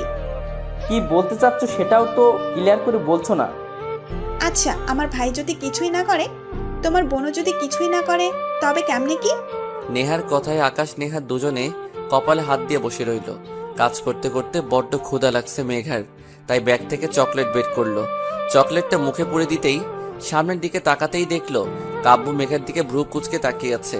কোনো মতে চকলেটটা গলা ধকৃত করে বলল, আপনারও চাই নাকি? আমি বাচ্চা না, এসব আমি লাইক করি না। আচ্ছা, এইসব শুধু বাচ্চাদের খাবার কোন বইয়ে লেখা আছে একটু শুনি। স্টুপিড তোমাকেই বলবে। আপনি আমার কথার উত্তর দিতে পারবেন না সেটা বলুন। আমি কি তোমার সাথে কথা বলতে চেয়েছি? অদ্ভুত কথা বলতে বলেছে কে আপনাকে? I know I am cute, dashing, handsome, good looking person. তাই তোমার গায়ে পড়ে কথা বলতে ইচ্ছে হয়, তাই তো? কে বলেছে আপনি কিউট হ্যান ত্যান? আপনি তো পুরাই রাক্ষস। আপনার সাথে কথা বলতে যাব, তাও আমি? হোয়াট? এখন আমি কথা বলতে চাচ্ছি না। Don't disturb me. রাবিশ। অফিসের ক্লান্তিকর দিন শেষ করে বাসায় যাওয়ার পালা। মেঘা দাঁড়িয়ে আছে সিএনজি বা রিক্সার জন্য। হুট করে সেই অফিসের বিরক্তিভাজন লোকটা দাঁত কেলিয়ে মেঘার সামনে এসে দাঁড়ালো। মহা বিপত্তি বাঁধলো। হাই মিস, আমি তো আসিফ, তুমি তো মেঘা। এমন ভাবে তুমি বলছে জানি আমি ওর কলেজের ফ্রেন্ড। হাসি মুখে মাথা নেড়ে হ্যাঁ সূচক উত্তর দিল মেঘা। অফ, কেমন আছো তুমি? তুই গেলে আমি অনেক ভালো থাকবো। বিরক্ত হলেও আবার হাসি মুখে উত্তর দিল, জি ভালো। বাসার সবাই কেমন আছে? এমন ভাবে জিজ্ঞেস করছে বাসার সবাই কেমন আছে। জানি তুই আমার বাসায় সবার জন্য ত্রাণ পাঠাবি নাকি ডোনাল্ড ট্রাম্পকে পাঠিয়ে দিবি। হ্যাঁ ভালোই আছি। বিরক্তিকর ভাবে লোকটা কথা বলে যাচ্ছে। মেঘা পড়েছে মহা বিপদে। এই লোকটার ভাবসাব ভালো লাগছে না। এইদিকে কোনো রিক্সা সিএনজির উদ্দেশ্য পাচ্ছে না। মনে হচ্ছে শহরের সব অটো রিক্সা সিএনজির বাপ মারা গেছে, তার 40-এই সবাই চলে গেছে। গেট দিয়ে কাব্যর গাড়িটা বের হলো। ঠিক মেঘার পাশে এসে গাড়িটা থামায়। কাব্য গাড়ির দরজা খুলে দিয়ে হর্ন বাজাতে লাগলো। উফ, এই লোকটা কি ভালোভাবে বলতে পারে না আমি লিফট দিচ্ছি চলে আসো। এই মুহূর্তে এই লোকটার থেকে কাব্য বেটার অপশন। চারিদিকে অন্ধকার ঘনিয়ে আসছে। বিপদ আপদ কখন হবে, আর একা একটা মেয়ের জন্য বিপদ বলে কয়ে আসে না। মেঘা চট করে লোকটাকে পাশ কাটিয়ে কাব্যর গাড়িতে উঠে পড়ল। কাব্য নিজের মতো গাড়ি চালিয়ে যাচ্ছে। মেঘার দিকে তার কোনো ভ্রুক্ষেপ নেই বললেই চলে। উফ, সিটে গায়ে এড়িয়ে দিলাম। সারাদিনের ক্লান্তিতে চোখটি লেগে আসতেই ঘুমিয়ে পড়লাম। ফোনটা হচ্ছে সব ঝামেলার মাথা। মেঘা ঘুমের রাজ্য রানী হয়ে ঘুরে বেড়াচ্ছিল, আর তখনই তাতে বাধা হয়ে উত্তেজিত হয়ে ডেকে চলেছে মেঘার ফোনটা। চোখ মেলে ফোনটাই তুলতে, এই আপু, তুই কই? কেন? বাসায় যাচ্ছি। রাত 7টা বেজে গেছে আর তুই কেবল বলছিস আমি বাসায় যাচ্ছি। আকাশের কথায় মেঘার মাথায় আকাশ ভেঙে পড়ল। ফোন রেখে চারপাশ তাকিয়ে দেখলো মেঘা ঘুমানোর আগে যেখানে ছিল সেখানে আছে, আর কাব্য ড্রাইভিং সিটে চুপচাপ বসে আছে। এইদিকে আকাশ মনে হয় ফোন থেকে পারলে বেরিয়ে আসবে। তুই ফোন রাখ, জ্যামে আটকে আছি, আসছি। স্যার, আমরা কোথায়? যেখানে ছিলাম সেখানে আছি। কিন্তু কেন? আমি কি তোমার ড্রাইভার যে তুমি ঘুমাবা আর আমি ড্রাইভ করব? স্যার, এটা আগে বলতে পারতেন। এটা ঘুমানোর আগে ভাবা উচিত ছিল। ওকে স্যার, আমি ঘুমাবো না। প্লিজ এখন গাড়িটা স্টার্ট করেন। কাব্য হালকা হেসে গাড়ি চালাতে লাগলো। তখনই মেঘা, আমি তোকে আগেই বলেছিলাম রাতে করে তুই বাইরে থাকবি না। কে শুনে আমার কথা? এই বাড়িতে চলে আমার কথা? মা আসলে মেঘাকে থামিয়ে দিয়ে মা আবার বলতে লাগলো, দেখ মেঘা, তোর কাজ করার কোনো দরকার নেই। তুই স্ট্রেস কেন নিচ্ছিস? মা, আমার কিছুই হবে না। সারা জীবন কি এইভাবে বসে থাকলে চলবে আমার? মেঘা, যদি এরপর থেকে কোনোদিন তোর রাতে ফিরতে লেট হয় তো তোর কাজ বন্ধ, এটা মাথায় রাখিস। 15 দিনের জন্য হলেও কাজটা আমায় করতে হবে মা। আমি কিছুই জানি না মেঘা। মেঘার মার ভাঙা রেকর্ড শুরু হয়ে গেছে। নন স্টপ চলতে থাকবে। এখন রাতে মেঘার বাবা আসবে, তার সামনে স্টার জলসা সিরিয়াল হবে। উফ, এর বদলে ডিনার শেষ করে ঘুমিয়ে নেই। মেঘা অফিসে মেঘার কাজের আজ 4র্থ দিন। প্রতিটা দিন মেঘাকে এখন কাব্যর কেবিনে বসে কাজ করতে হয়। কাব্যর সাথে মেঘার কাজ বিষয় ছাড়া কোনো কথা হয় না। যদি বা হয় তার শেষ পরিণতি সেই কথা না বলাই হয়। মেঘার সেই দিকে বিশেষ ভ্রুক্ষেপ নেই। এই কাজটা শেষ হলে মেঘা হাঁপ ছেড়ে বাঁচে। মেঘা 1 কাপ কফি নিয়ে কাব্যর কেবিনে আসতে ধাক্কা লেগে কফিগুলো কাব্যর গায়ে পড়ে গেল। জিব্বায় কামড় দিয়ে মেঘা বলল, সরি স্যার, সরি। এই তুমি কি চোখ আকাশে তুলে চলাফেরা করো? এখন আমি কিভাবে যাব মিটিংয়ে? স্যার, সিম্পল বাসায় গিয়ে চেঞ্জ করে তারপর যাবেন। চুপ করো। আমি এত চেষ্টা করি তোমার থেকে দূরে থাকার, সেই দেখুন স্যার, আমি ইচ্ছে করে আপনার সামনে আসিনি। ওহ, আমারই ভুল। আমি তোমার সামনে চলে এসেছি। এটাই হয়তো স্যার। তোমার কথা আমার জাস্ট অসহ্য লাগছে, জাস্ট অসহ্য। সহ্য করতে কে বলেছে?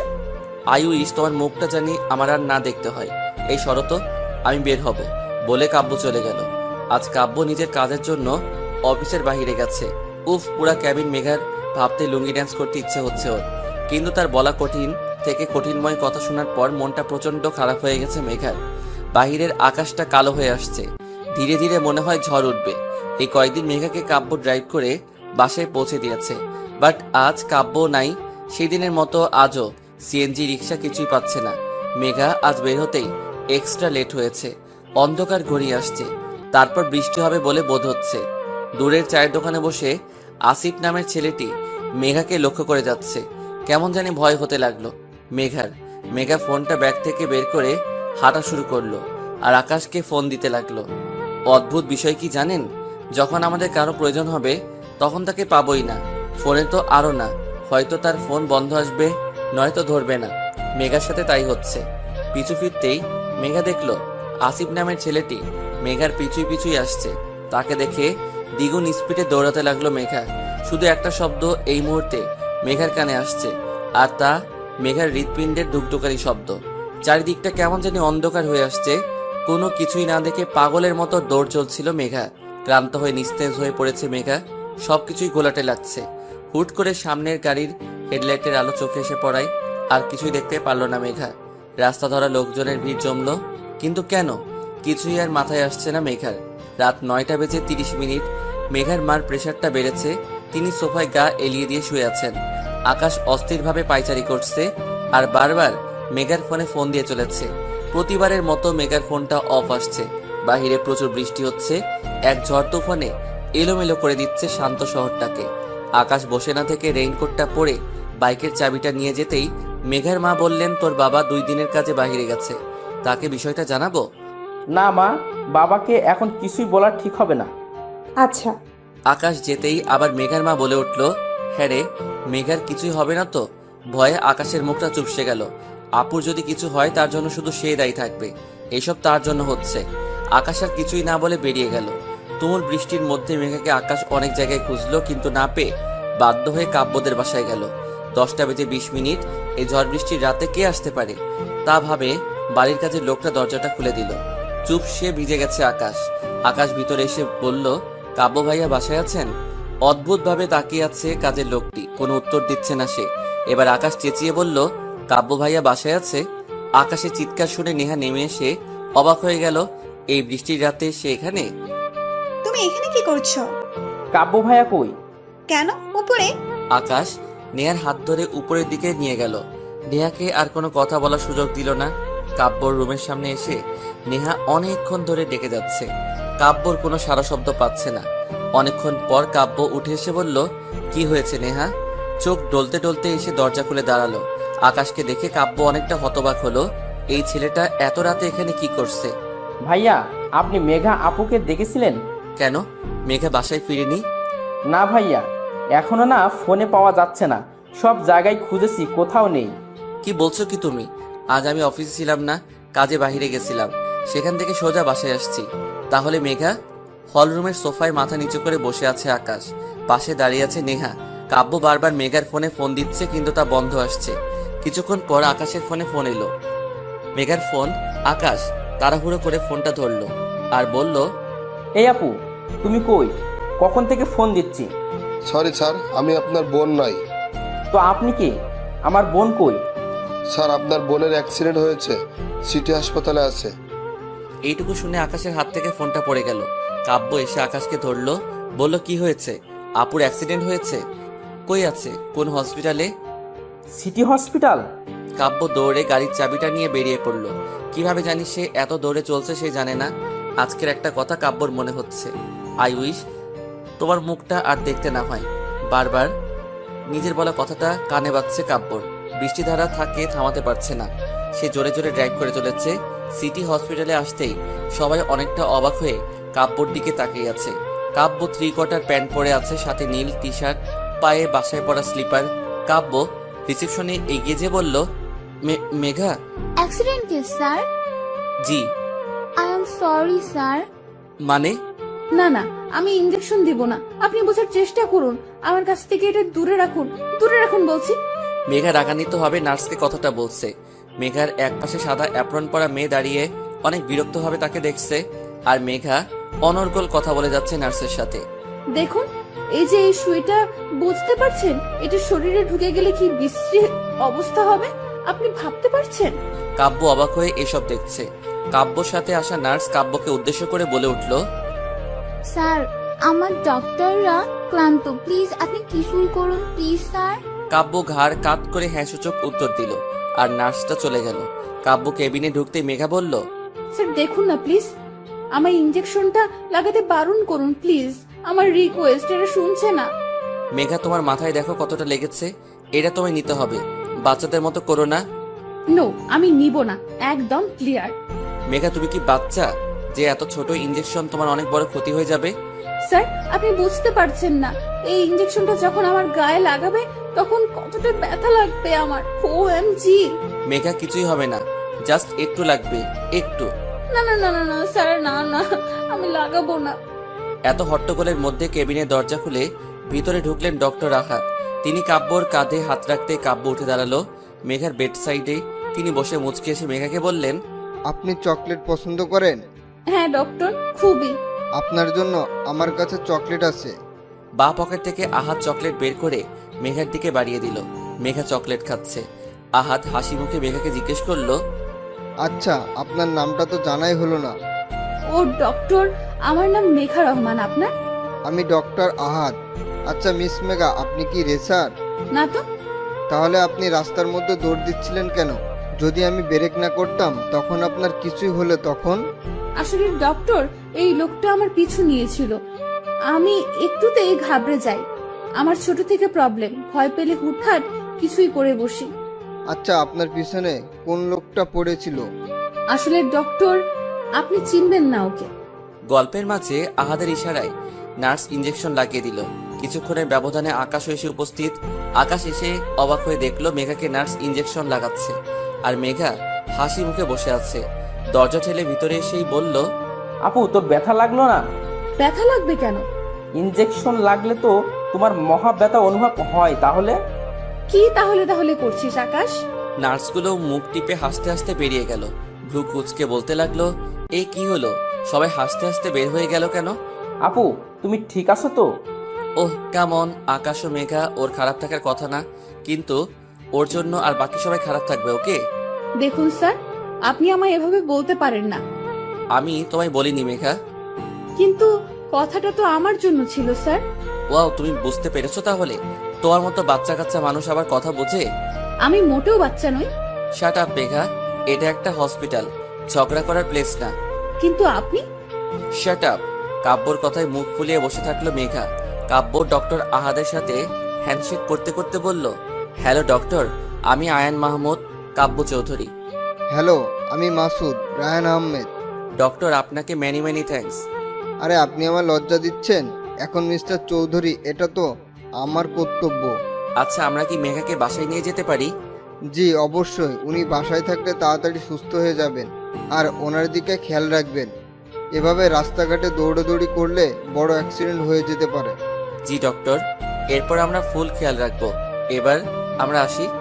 মিস্টার চৌধুরী, আমার মনে হচ্ছে আপনার একটু বেশি তাড়া আছে।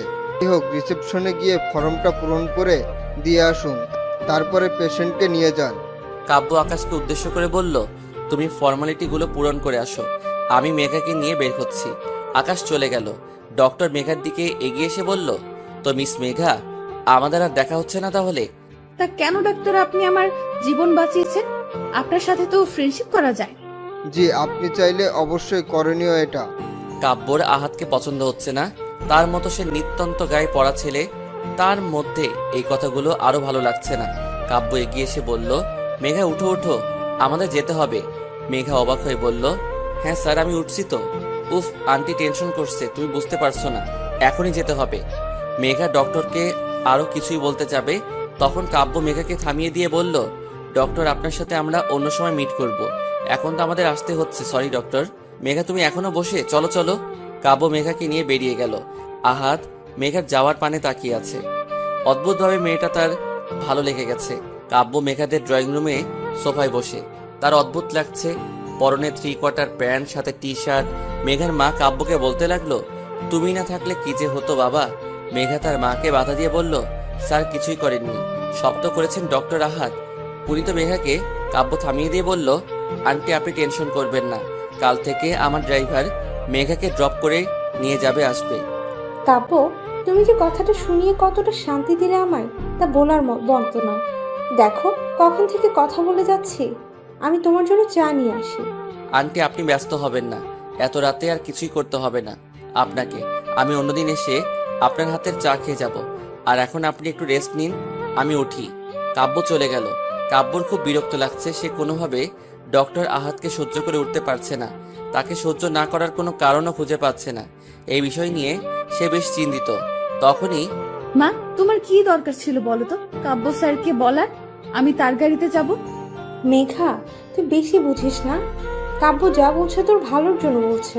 মা, সে আমার ভালো বোঝার কে? আকাশ আছে না, ও আমায় অফিসে দিয়ে আসবে, নিয়ে আসবে।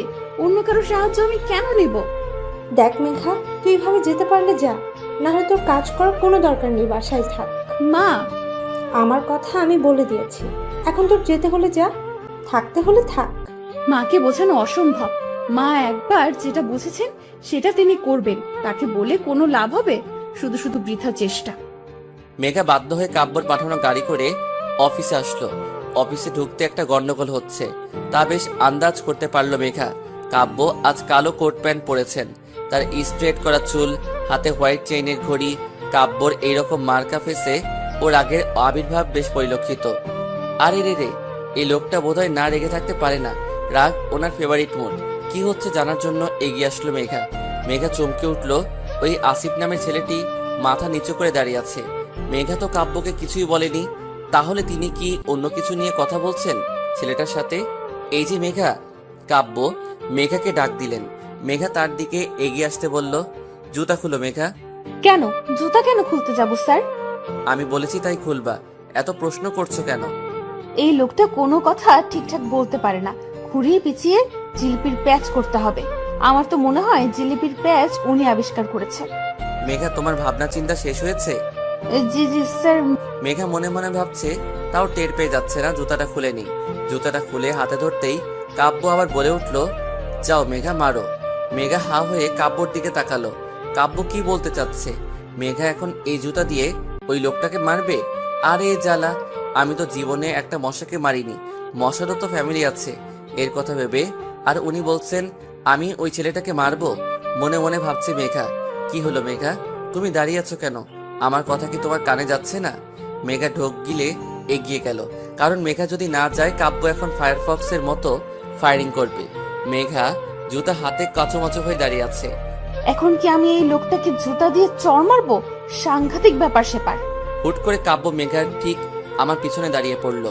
আর মেঘা তার দিকে তাকাতেই কাব্য মেঘার হাত ধরে আসিফ নামের ছেলেটাকে পটাশ পটাশ করে সশব্দে দুইটা চড় বসিয়ে দিল। কাব্য মেঘার হাত ছেড়ে দিতেই মেঘা সরে দাঁড়ালো। আসিফ কিছুই বলতে যাবে, তখনই তাকে দারোয়ান দিয়ে গলা ধকরণ করে বের করে দেওয়া হলো। কাব্য সবার দিকে তাকিয়ে বলল, ড্রামা শেষ, এখন যে যার কাজে যাও। কাব্য নিজের ক্যাবিনে গেল। মেঘা তার পিছু পিছুই গেল। কাব্য খুব শান্ত হয়ে বসে ল্যাপটপ টিপছে।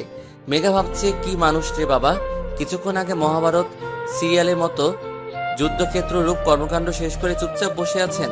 ভাবা যায় সব। নিজের জায়গায় বসে আছে কিন্তু ঠিক শান্তি পাচ্ছে না। আসলে কিভাবে কি হলো না শুনে কিছুতেই শান্তি হচ্ছে না মেঘার। স্যার, আপনি কিভাবে বুঝলেন ওই আসিফ ছেলেটি আমার সাথে নোংরা কিছুই করতে চেয়েছে? আমি তোমার মতো বাচ্চা না মেঘা। স্যার, আমিও বাচ্চা না। আর বাচ্চা হলে কি এত বড় প্রজেক্ট হ্যান্ডেল করতে পারতাম বলুন? ও আচ্ছা, এত বড় প্রজেক্ট হ্যান্ডেল যখন করছো তখন নিজে বুঝে নাও। কি নিজে বুঝে নাও? প্লিজ স্যার, আপনি বলুন না কিভাবে বুঝলেন? মিস মেঘা রহমান, আমি তোমার মতো কাঁচা মাথা নিয়ে বিজনেস করি না। তুমি হয়তো জানো না বা চোখ খুলে চলাফেরা করো না, তাহলে আমার অফিসের সামনে লাগানো সিসি ক্যামেরাটা দেখতে পেতে। ও, আমি তো দেখিনি। প্রয়োজনের জিনিস তোমার চোখে পড়বে না, কিন্তু অপ্রয়োজনীয় জিনিস ঠিকই চোখে পড়বে। আসিফ না আসিফ, ও তো অনেকদিন ধরে কাজ করে আসছে স্যার। তাহলে ওর কেন মনে নেই? আসলে অপরাধী যখন অপরাধ করে তখন কোনো না কোনো ভুল অবশ্যই করে, যা আসিফকে দেখলে স্পষ্ট বোঝা যায়। ইস, ডক্টর আহাদ আমায় না বাঁচালে আজ আমার খবর দৈনিক সমাচারে বড় বড় হেডলাইনে লেখা হতো। কত ভালো মানুষ তিনি। মেঘার কথায় কাব্য তেলে বেগুনে জ্বলে উঠছে, কিন্তু প্রকাশ্যে কিছুই না বলে ধমক দিয়ে থামিয়ে দিল মেঘাকে। মেঘা কাজ করছে, হুট করে তার ফোনটা বেজে উঠল। সে ফোনটা রিসিভ করে অপরপক্ষ কি যে বলল তা শুনে সে উত্তর দিল, আমি আসছি।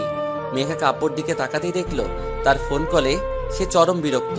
মেঘা কাব্যর দিকে তাকিয়ে হাসার চেষ্টা করলো আর বলল, স্যার, আমি একটু ক্যান্টিন থেকে আসছি।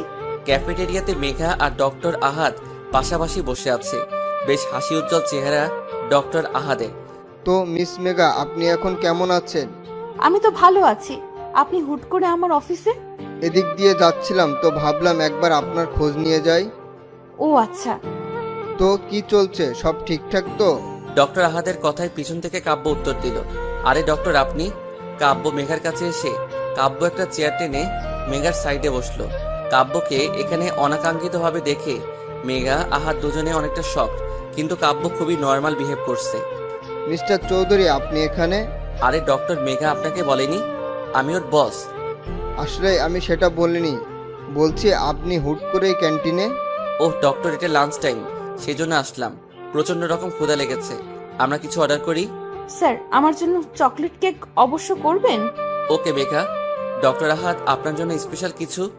ডক্টর আহাদের অনেক বিরক্ত লাগছে।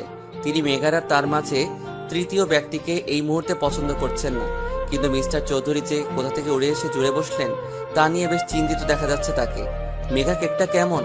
কাব্যর কথায় ডক্টর আহাদ ড্যাব ড্যাব চোখে মেঘার দিকে তাকালো। মেঘার তেমন ভাবান্তর হলো না, সে বেশ খেতে খেতে উত্তর দিল, অনেক tasty sir, let me taste. Kabya Megha কেকটা থেকে এক বাইট নিতেই ডক্টর আহাদ অনেকটা হতবাক হয়ে গেল। এসব কি করছেন মিস্টার চৌধুরী? তিনি কি বোঝাতে চাচ্ছেন আমায়? না, মেঘার ব্যাপারটা নিয়ে ফার্স্ট ভাবতে হবে দেখছি। মিস্টার আহাদ কিছুই বলছে না। কাব্য মেঘার সাথে অহেতুক কথা বলছে, যারা কোনো মানে কাব্য নিজে খুঁজে পাচ্ছে না। খাবার শেষ করে কাব্য আবার মেঘাকে বলল, মেঘা চলো, আমাদের এখন মিটিংয়ে যেতে হবে। স্যার, আমার আবার কিসের মিটিং? আরে মেঘা, তুমি বারবার ভুলে যাও, এটা কি হয় নাকি? চলো ফার্স্ট। মেঘা কাব্যর কথার কিছুই বুঝছে না। সে ডক্টর আহাদকে বলল, সরি মিস্টার আহাদ, আজ আমি একটু ব্যস্ত, আমরা অন্য কোনো একদিন দেখা করে নিই। ওকে মেঘা, কোনো সমস্যা নেই। কাব্য মেঘাকে নিজের সাথে করে নিয়ে গেল। ব্যাপারটা মিস্টার আহাদের তেমন সুবিধার ঠেকল না। তিনি সন্দেহ দৃষ্টিতে বারবার কাব্যর দিকে তাকাচ্ছেন। আহাদ গম্ভীরভাবে কিছুই ভাবতে বসে গেল। কাব্য ড্রাইভ করছে, তার পাশের সিটে মেঘা বসে আছে।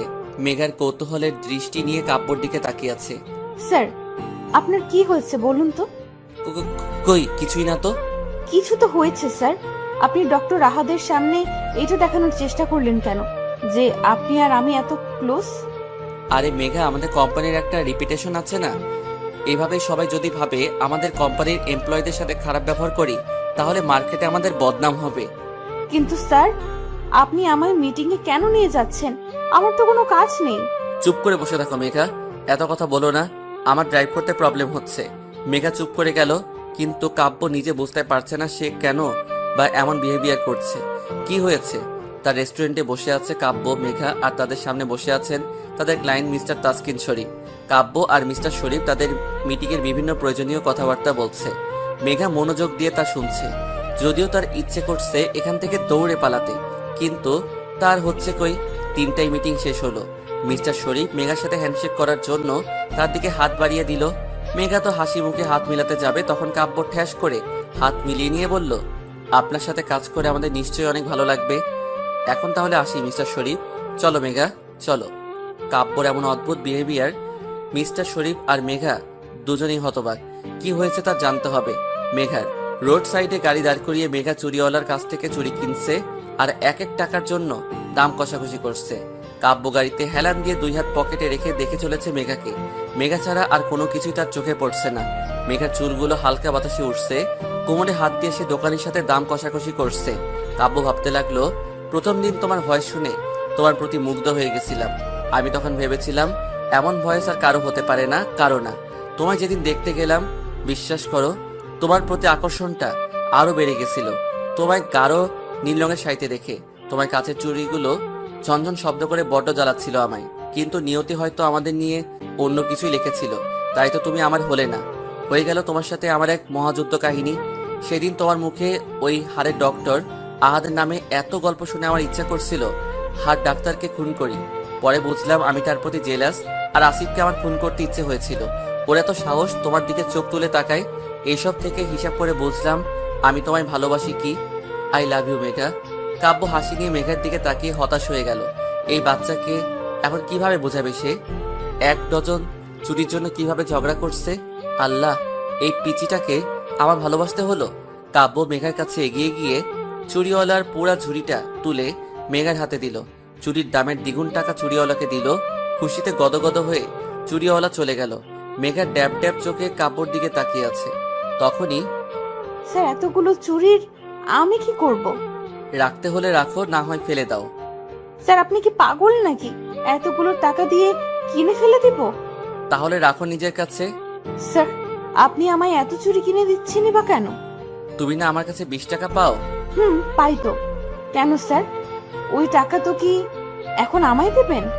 না, এখন তুমি আমায় চুরির টাকা দিবা মিস মেঘা। কি? আমি কি আপনার কাছে 3000 টাকার চুরি কিনে চেয়েছি? আমি আপনার চুরি নিবই না, বুঝলেন? নামো। কাব্য গাড়ি থামিয়ে মেঘাকে নামতে বলল। মেঘা অবাক হয়ে কাব্যর দিকে তাকালো আর বলল, কেন? চুরি ঝুড়িটা নাও আর নামো গাড়ি থেকে। মেঘা অবাক হয়ে ঝুড়িটা নিয়ে নামলো আর কাব্যর দিকে হা করে তাকিয়ে আছে। মিস মেঘা, এখন তুমি ভাবো আমার 3000 টাকা কিভাবে দিবে? ডেবিল মার্কা হাসি দিয়ে কাব্য গাড়ি নিয়ে মেঘার সামনে শো করে চলে গেল। কি হলো এটা বোঝার জন্য মেঘা চারদিকে তাকাতে দেখলো এই কি কাব্য মেঘাকে ওর বাসার সামনে নামিয়ে দিয়ে এত সহজে চুরি ধরিয়ে দিয়ে চলে গেল। আর মেঘা বোকার মতো বকবক করে আস্তে আস্তে বাহিরের দিকে খেয়াল করলো না। মেঘা ভাবলো না এখন চুপচাপ বাসায় ঢুকতে হবে। মা যদি আমার হাতে এই ঝুড়ি দেখে তাহলে তো এলাহি কাণ্ড বেঁধে দিবে।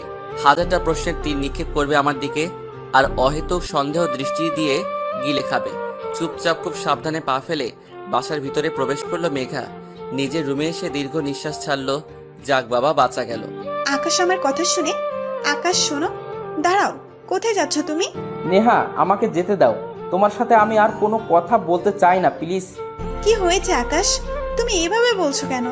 দেখো নেহা, তোমার জন্য আমি আমার বেচারি বোনটার এই অবস্থা করেছি। শুধুমাত্র আমার জন্য মাকে এত টেনশন কাটাতে হয়েছে। আমার জন্য আপু এত বড় বিপদের মুখ থেকে ফিরে এসেছে। প্লিজ নেহা, আমি আর কিছুই করতে পারবো না। আমার বোনকে আমি ভালোবাসি, তার ক্ষতি আমি আর করতে পারি না। ঠিক আছে আকাশ, আমরা আর এইসব করব না, ফাইন? না নেহা, তুমি আমায় ভুলে যাও। তোমার ফ্যামিলি কখনো আমায় মেনে নিবে না। প্লিজ আমায় ভুলে যাও। তুমি অন্য কোনো বড়লোক বাবার ছেলেকে বিয়ে করে সুখে থাকো। আকাশ, তুমি আমায় এভাবে বলছো? আমি বাধ্য হচ্ছি নেহা, পরিস্থিতি এর জন্য আমি বাধ্য হয়েছি। নতুন কাউকে পেয়েছো? সি নেহা, তুমি আমায় এমন ছেলে ভাবো? আমি আর কাউকে নিজের জীবনের সাথে জড়াবো না। নেহা, সত্যি বলতে আমি পারবো না। তাহলে কি আমি আর কোনোদিন তোমার সাথে কথা বলতে পারবো না? না, আজ থেকে তুমি আমার সাথে যোগাযোগ করার চেষ্টা করো না। ভালো থেকো। আকাশ চলে যাচ্ছে। নেহা আকাশের যাওয়ার পানে তাকিয়ে আছে। আকাশ একবারও ফিরে নেহার দিকে তাকাচ্ছে না।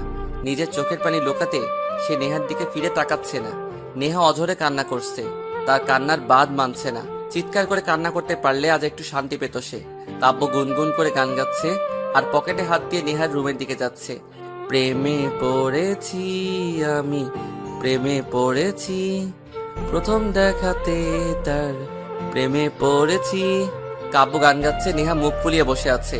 নেহা বিরক্ত নিয়ে বলল, এই ভাইয়া, কি শুরু করলি তুই? এই তো সমস্যা কি?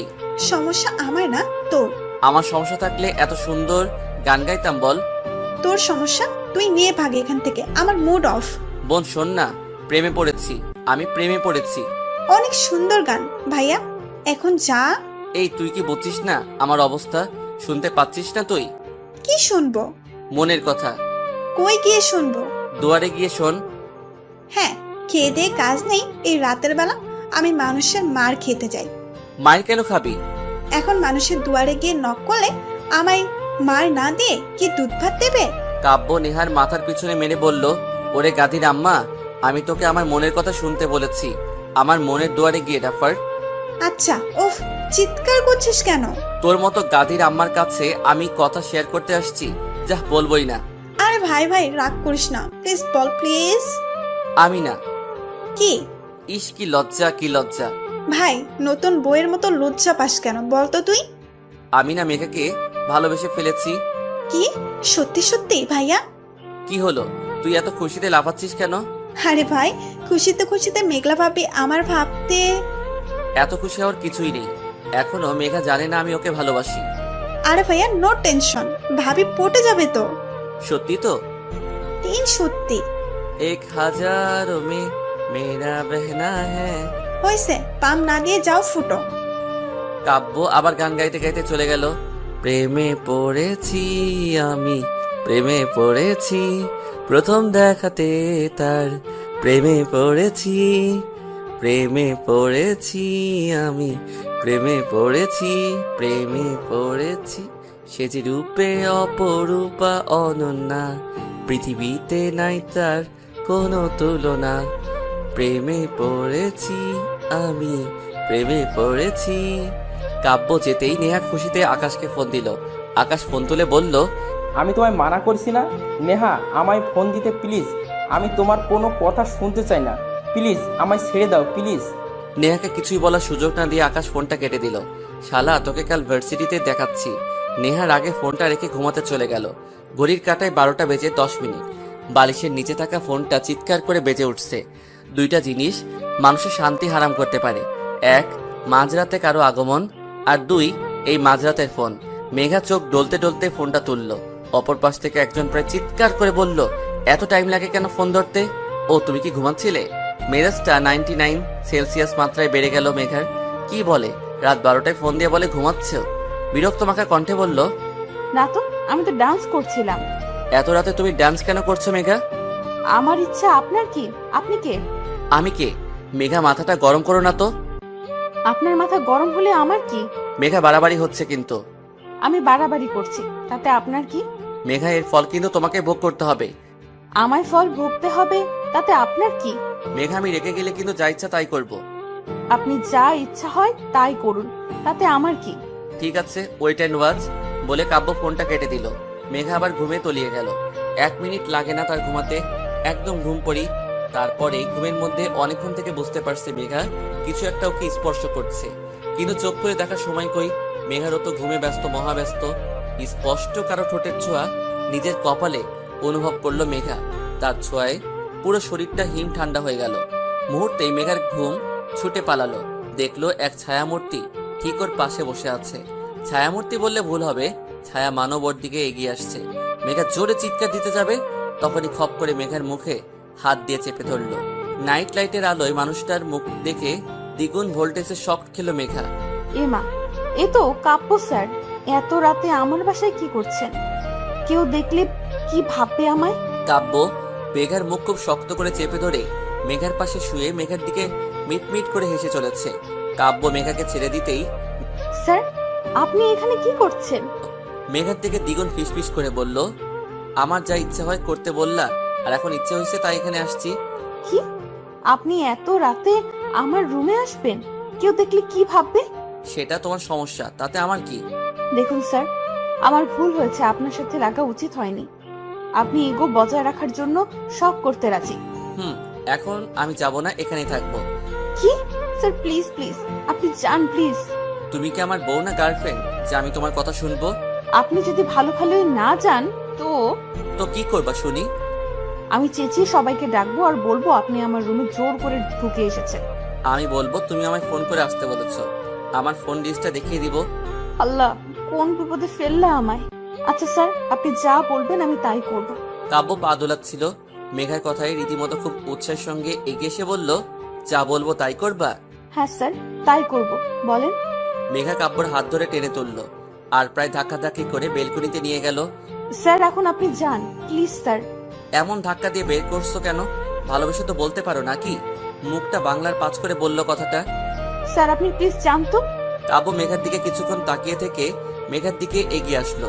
তারপর মেঘার হাত ধরে নিজের বুকের মধ্যে নিয়ে আসলো। কাব্যর বিহেভিয়ারে মেঘা অনেকটা শক, কিছুই বলার ভাষা খুঁজে পাচ্ছে না।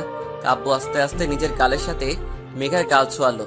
মেঘার কানের কাছে মুখ দিয়ে ফিসফিস করে বলল, কালো নীল শাড়ি আর হাত ভর্তি কাচের চুড়ি পরে আমার সামনে দাঁড়াবা, আর এটাই তোমার শাস্তি। কাব্য লক্ষ্য করলো মেঘা চুপটি করে দাঁড়িয়ে আছে। মেঘাকে ছেড়ে দিয়ে কাব্য ডেভিল টাইপের হাসি দিয়ে যেখান থেকে এসেছিল সেখান দিয়ে চলে গেল। মেঘা ঘরে এসে হাঁপ ছেড়ে বাঁচলো। না, কাল শনি আছে কপালে, এটা ভেবে আবার গভীর ঘুমে আচ্ছন্ন হয়ে গেল মেঘা। আজ মেঘা গাঢ় নীল রঙের শাড়িটা পরে নিল।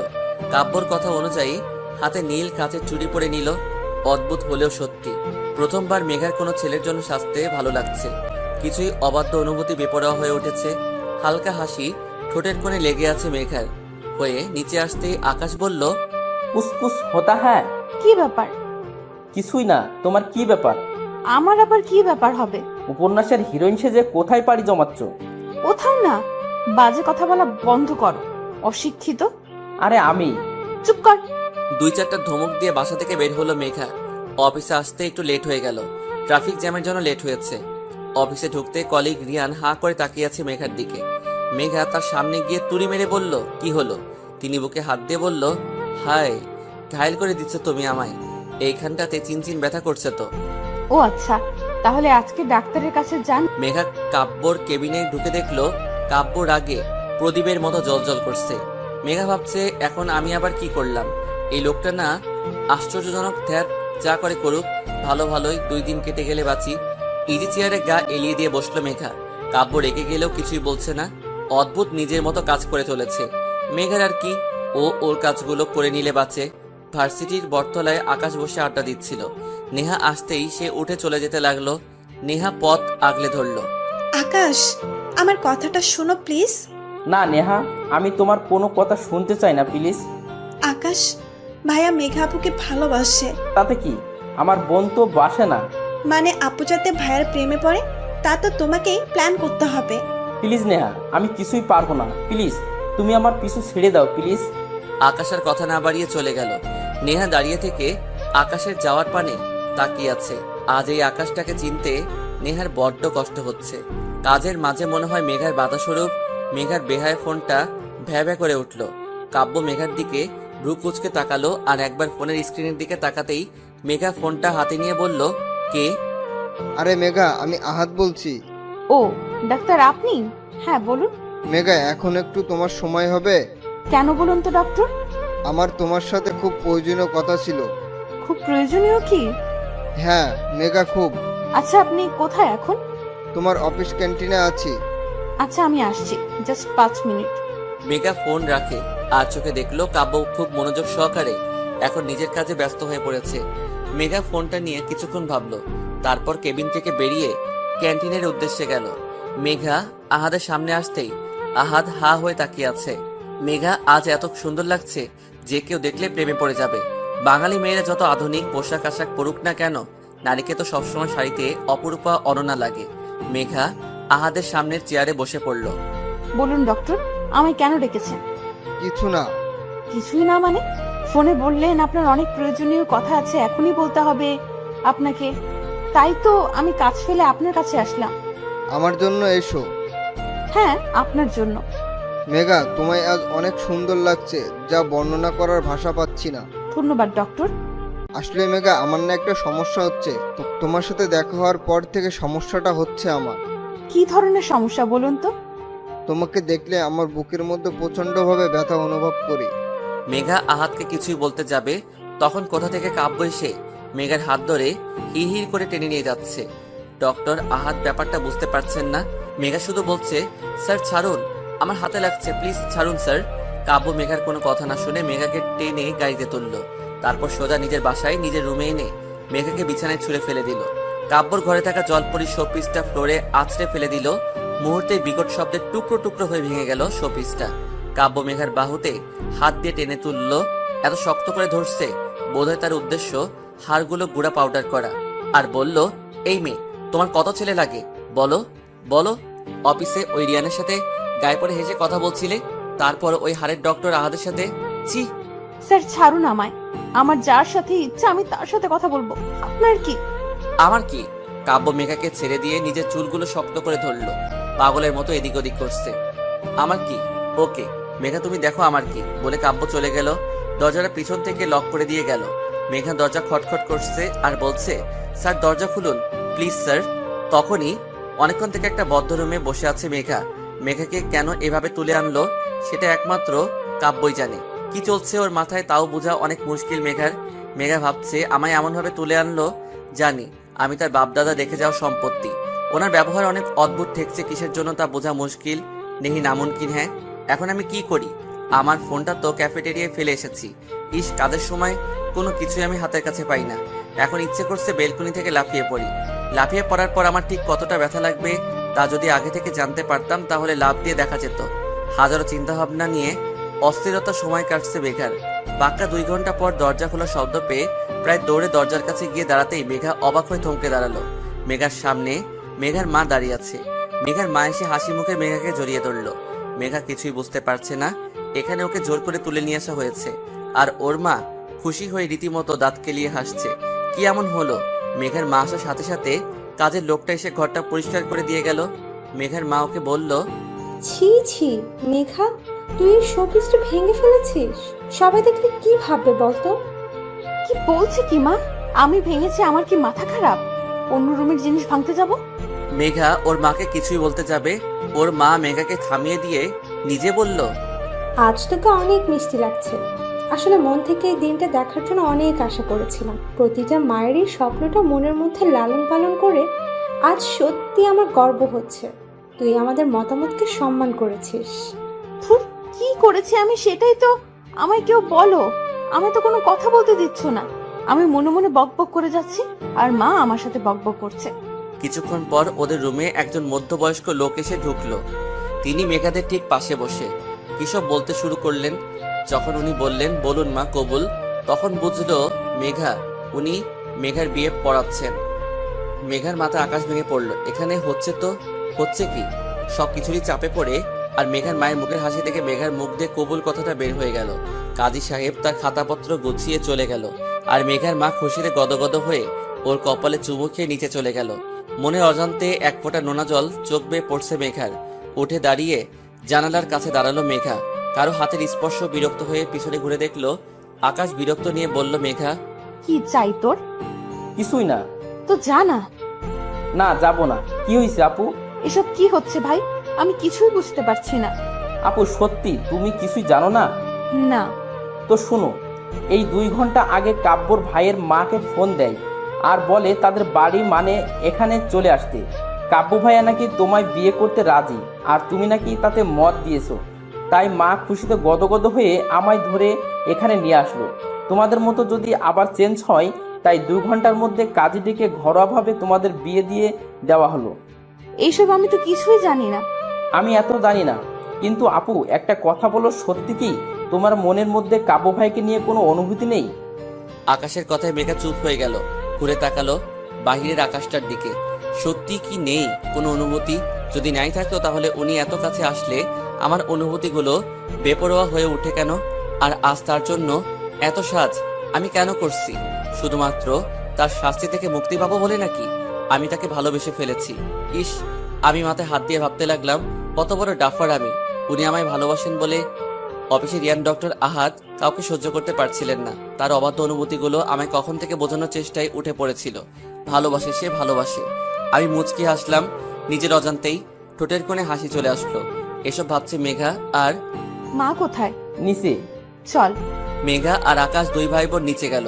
সেখানে মেঘার মা আর কাব্যর মা বসে গল্প করছে। পাশের সোফায় কাব্য বসে ফোনে কি জানি ঘাটাঘাটি করছে। মেঘা যে এসেছে তার দিকে তার কোনো খেয়ালই নেই। অপর পাশে দেখলো নেহা দাঁড়িয়ে আছে। মেঘা কাব্যর সামনে সোফায় গিয়ে বসে পড়লো। সোফার হাতলে গা এলিয়ে বসলো আকাশ। মেঘার মা আর কাব্যর মার গল্প শুনতে লাগলো। তারা হেসে হেসে কথা বলছে। দেখ বান্ধবী, আমাদের ছোটবেলার স্বপ্ন ছিল আমার ছেলের সাথে তোর মেয়ের বিয়ে দিব। আজ দেখ পূরণ হয়ে গেল। হ্যাঁ রে, আমাদের স্বপ্ন যে বাস্তব হবে তা ভাবতে পারিনি।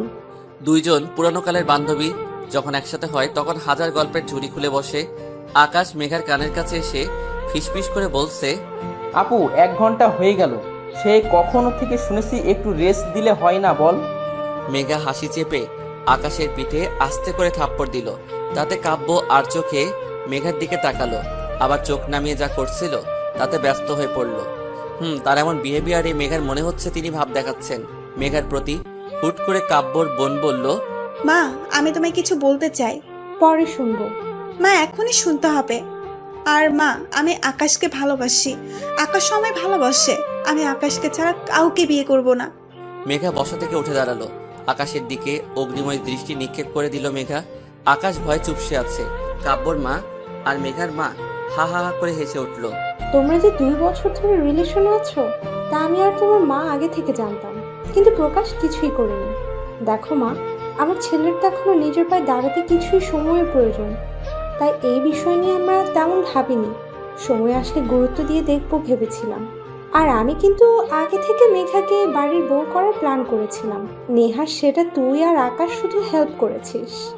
নেহা লজ্জায় মাথা নিচু করে দাঁড়িয়ে আছে, আর মেঘা আকাশের দিকে তাকিয়ে মনে মনে বলছে, ওরে মির্জাফর, তাহলে তুই তোর কি করে বাসায় গেলে বুঝবি। আকাশ কিছুই বলছে না, কাঁচুমচু হয়ে দাঁড়িয়ে আছে। মেঘা ওর মাকে বলল, মা এখন বাসায় যাওয়া যাক। মেঘার কথায় মেঘার মা, কাব্যর মা, কাব্য এমনভাবে তাকালো জানি মেঘা কি না কি বলে দিয়েছে। মা, আমার একটু মানিয়ে নিতে সময় লাগবে, যদি সেই সময়টা তোমরা আমায় দিতে। তুমি তো জানো মা, এই 19 বছরে আমি কখনো কোথাও গিয়ে এক রাত থাকিনি, তাহলে এখন কিভাবে ভাবতে পারছো? মা, তুমি নেও, যত সময় নিবা নেও, আস্তে আস্তে তুমি সব গুছিয়ে নিতে পারবা। ওকে মেঘা, যতদিন ইচ্ছা তুমি সময় নাও, আমার কোনো সমস্যা নেই, আর কোনো তাড়াহুড়া নেই বলে কাব্য ফোনটা কানে নিয়ে কারোর সাথে কথা বলতে বলতে চলে গেল। মেঘা তার ব্যবহারে কেন জানি অনেক কষ্ট পেল। কেন পেল, কিসের জন্য পেল তাও জানে না। 1 মিনিট না দাঁড়িয়ে একরাশ অভিমান নিয়ে বাসায় চলে আসলো মেঘা। মেঘার সামনে আকাশ চুপচাপ বসে আছে, ওর মুখ থেকে কোনো কথা বের হচ্ছে না। তুই তো মির্জাফর পদবী কি ফেল করলি? তোর কি শাস্তি হওয়া উচিত? আপু, আমি তো প্রেম করেছি, চুরি তো করিনি বল। বাহ, কি আর শাহিরি। হ্যাঁ বাচ্চা ছেলেকে এভাবে ভয় দেখাচ্ছিস কেন? ভাই, তুই বাচ্চা। তো সব লোক রাজি তো কেয়া করেগা কাজী। এই আগে ফাইনাল পরীক্ষাটা দে, ফেল করলে বাসা থেকে বের করে দিবেই, সাথে নেহা। ফুর। ইস, আমি নেহার সাথে অনেক বাজে বিহেভ করছি, ওর কাছে সরি বলতে হবে। আকাশ ফোনটা হাতেই নিজের রুমে চলে গেল। নেহা ফোন ধরে বিরক্ত কণ্ঠে বলল, কি হয়েছে বলো? নেহা, আমায় ক্ষমা করে দাও প্লিজ। নেহা প্লিজ। না, আমি তোমায় ক্ষমা করে দেব না। কিসের জন্য দেব? তুমি তো আমায় ভালোবাসো না। আমি তোমায় ভালোবাসি তো। না, বাসো না, তাই আমাদের মাঝে আর কিছুই হবে না। আচ্ছা, আমায় বর্ষা তোমার ডিপার্টমেন্টের মেয়েটাকে ফ্রেন্ড রিকোয়েস্ট দিয়েছে ভাবছি। এই সোজা ব্লক করব। তুই শুধু অন্য মেয়ের দিকে তাকালে না, তোর অবস্থা আমি খারাপ করে দিব। আমি তোমাকে অনেক ভালোবাসি নেহা। আমিও। রাতের খাবার খেয়ে যে যার রুমে চলে গেছে। মেঘাও নিজের রুমে শুয়ে আছে, কিন্তু একটু শান্তি পাচ্ছে না। মনে হচ্ছে অন্য কোথাও গিয়ে ঘুমাতে, কিন্তু কোথায়? ফোনটা হাতে নিয়ে চেক করলো, নো মেসেজ, নো কল। মনটা দ্বিগুণ খারাপ হয়ে গেল মেঘার। মেঘা ফোনটা হাতে নিয়ে কাব্যর মেসেজ কলের জন্য অপেক্ষা করছে। রাত 11:30, তবু কাব্যর ফোন বা মেসেজ কিছুই পেল না। এখন মেঘার প্লে লিস্টে স্যাড গানটা দিয়ে কান্না করতে ইচ্ছে হচ্ছে। ফোনটা রেখে আস্তে আস্তে ঘুমানোর দিকে মনোযোগ দিল মেঘা। আস্তে আস্তে ঘুমিয়ে পড়ল। মেঘা ঘুমের মধ্যে অনুভব করলো কেউ ওকে তার বুকের মধ্যে খুব শক্ত করে জড়িয়ে ধরে আছে। তার ছোঁয়া মেঘার অনেক পুরনো। তার বুকের মধ্যে মুখ গুজে অভিমানী সুর নিয়ে বলল, আপনি এখানে? আমার বউটার ঘুম ভেঙেছে তাহলে? আপনি এখানে কি করছেন? বউ যদি বাপের বাড়ি থাকে, আমি আর কিভাবে অন্য কোথায় থাকতে পারি? হয়েছে, এত ভালোবাসা নামায় তো আসতে দিলেন কেন? বোঝার জন্য। কি বোঝার জন্য? তুমি আমায় ভালোবাসো কিনা? কি বুঝলেন? অনেক ভালোবাসো তুমি আমায়। ছাইবাসি। সত্যি? আচ্ছা, আমি এখনই চলে যাচ্ছি। কোথায় যাবেন? বাসায়। তুমি তো আমায় ভালোবাসো না। মেঘা কাব্যকে আরো শক্ত করে জড়িয়ে ধরলো। না, আপনি কোথাও যাবেন না। কেন? আমার সাথে থাকবেন তাই। কাব্য মেঘাকে আরো শক্ত করে নিজের সাথে মিশিয়ে নিল। হুট করে মেঘা কাব্যর বুক থেকে উঠে বলল, এখন আপনি আমার 20 টাকাটা দিয়ে দিবেন? না, দিব না। কেন?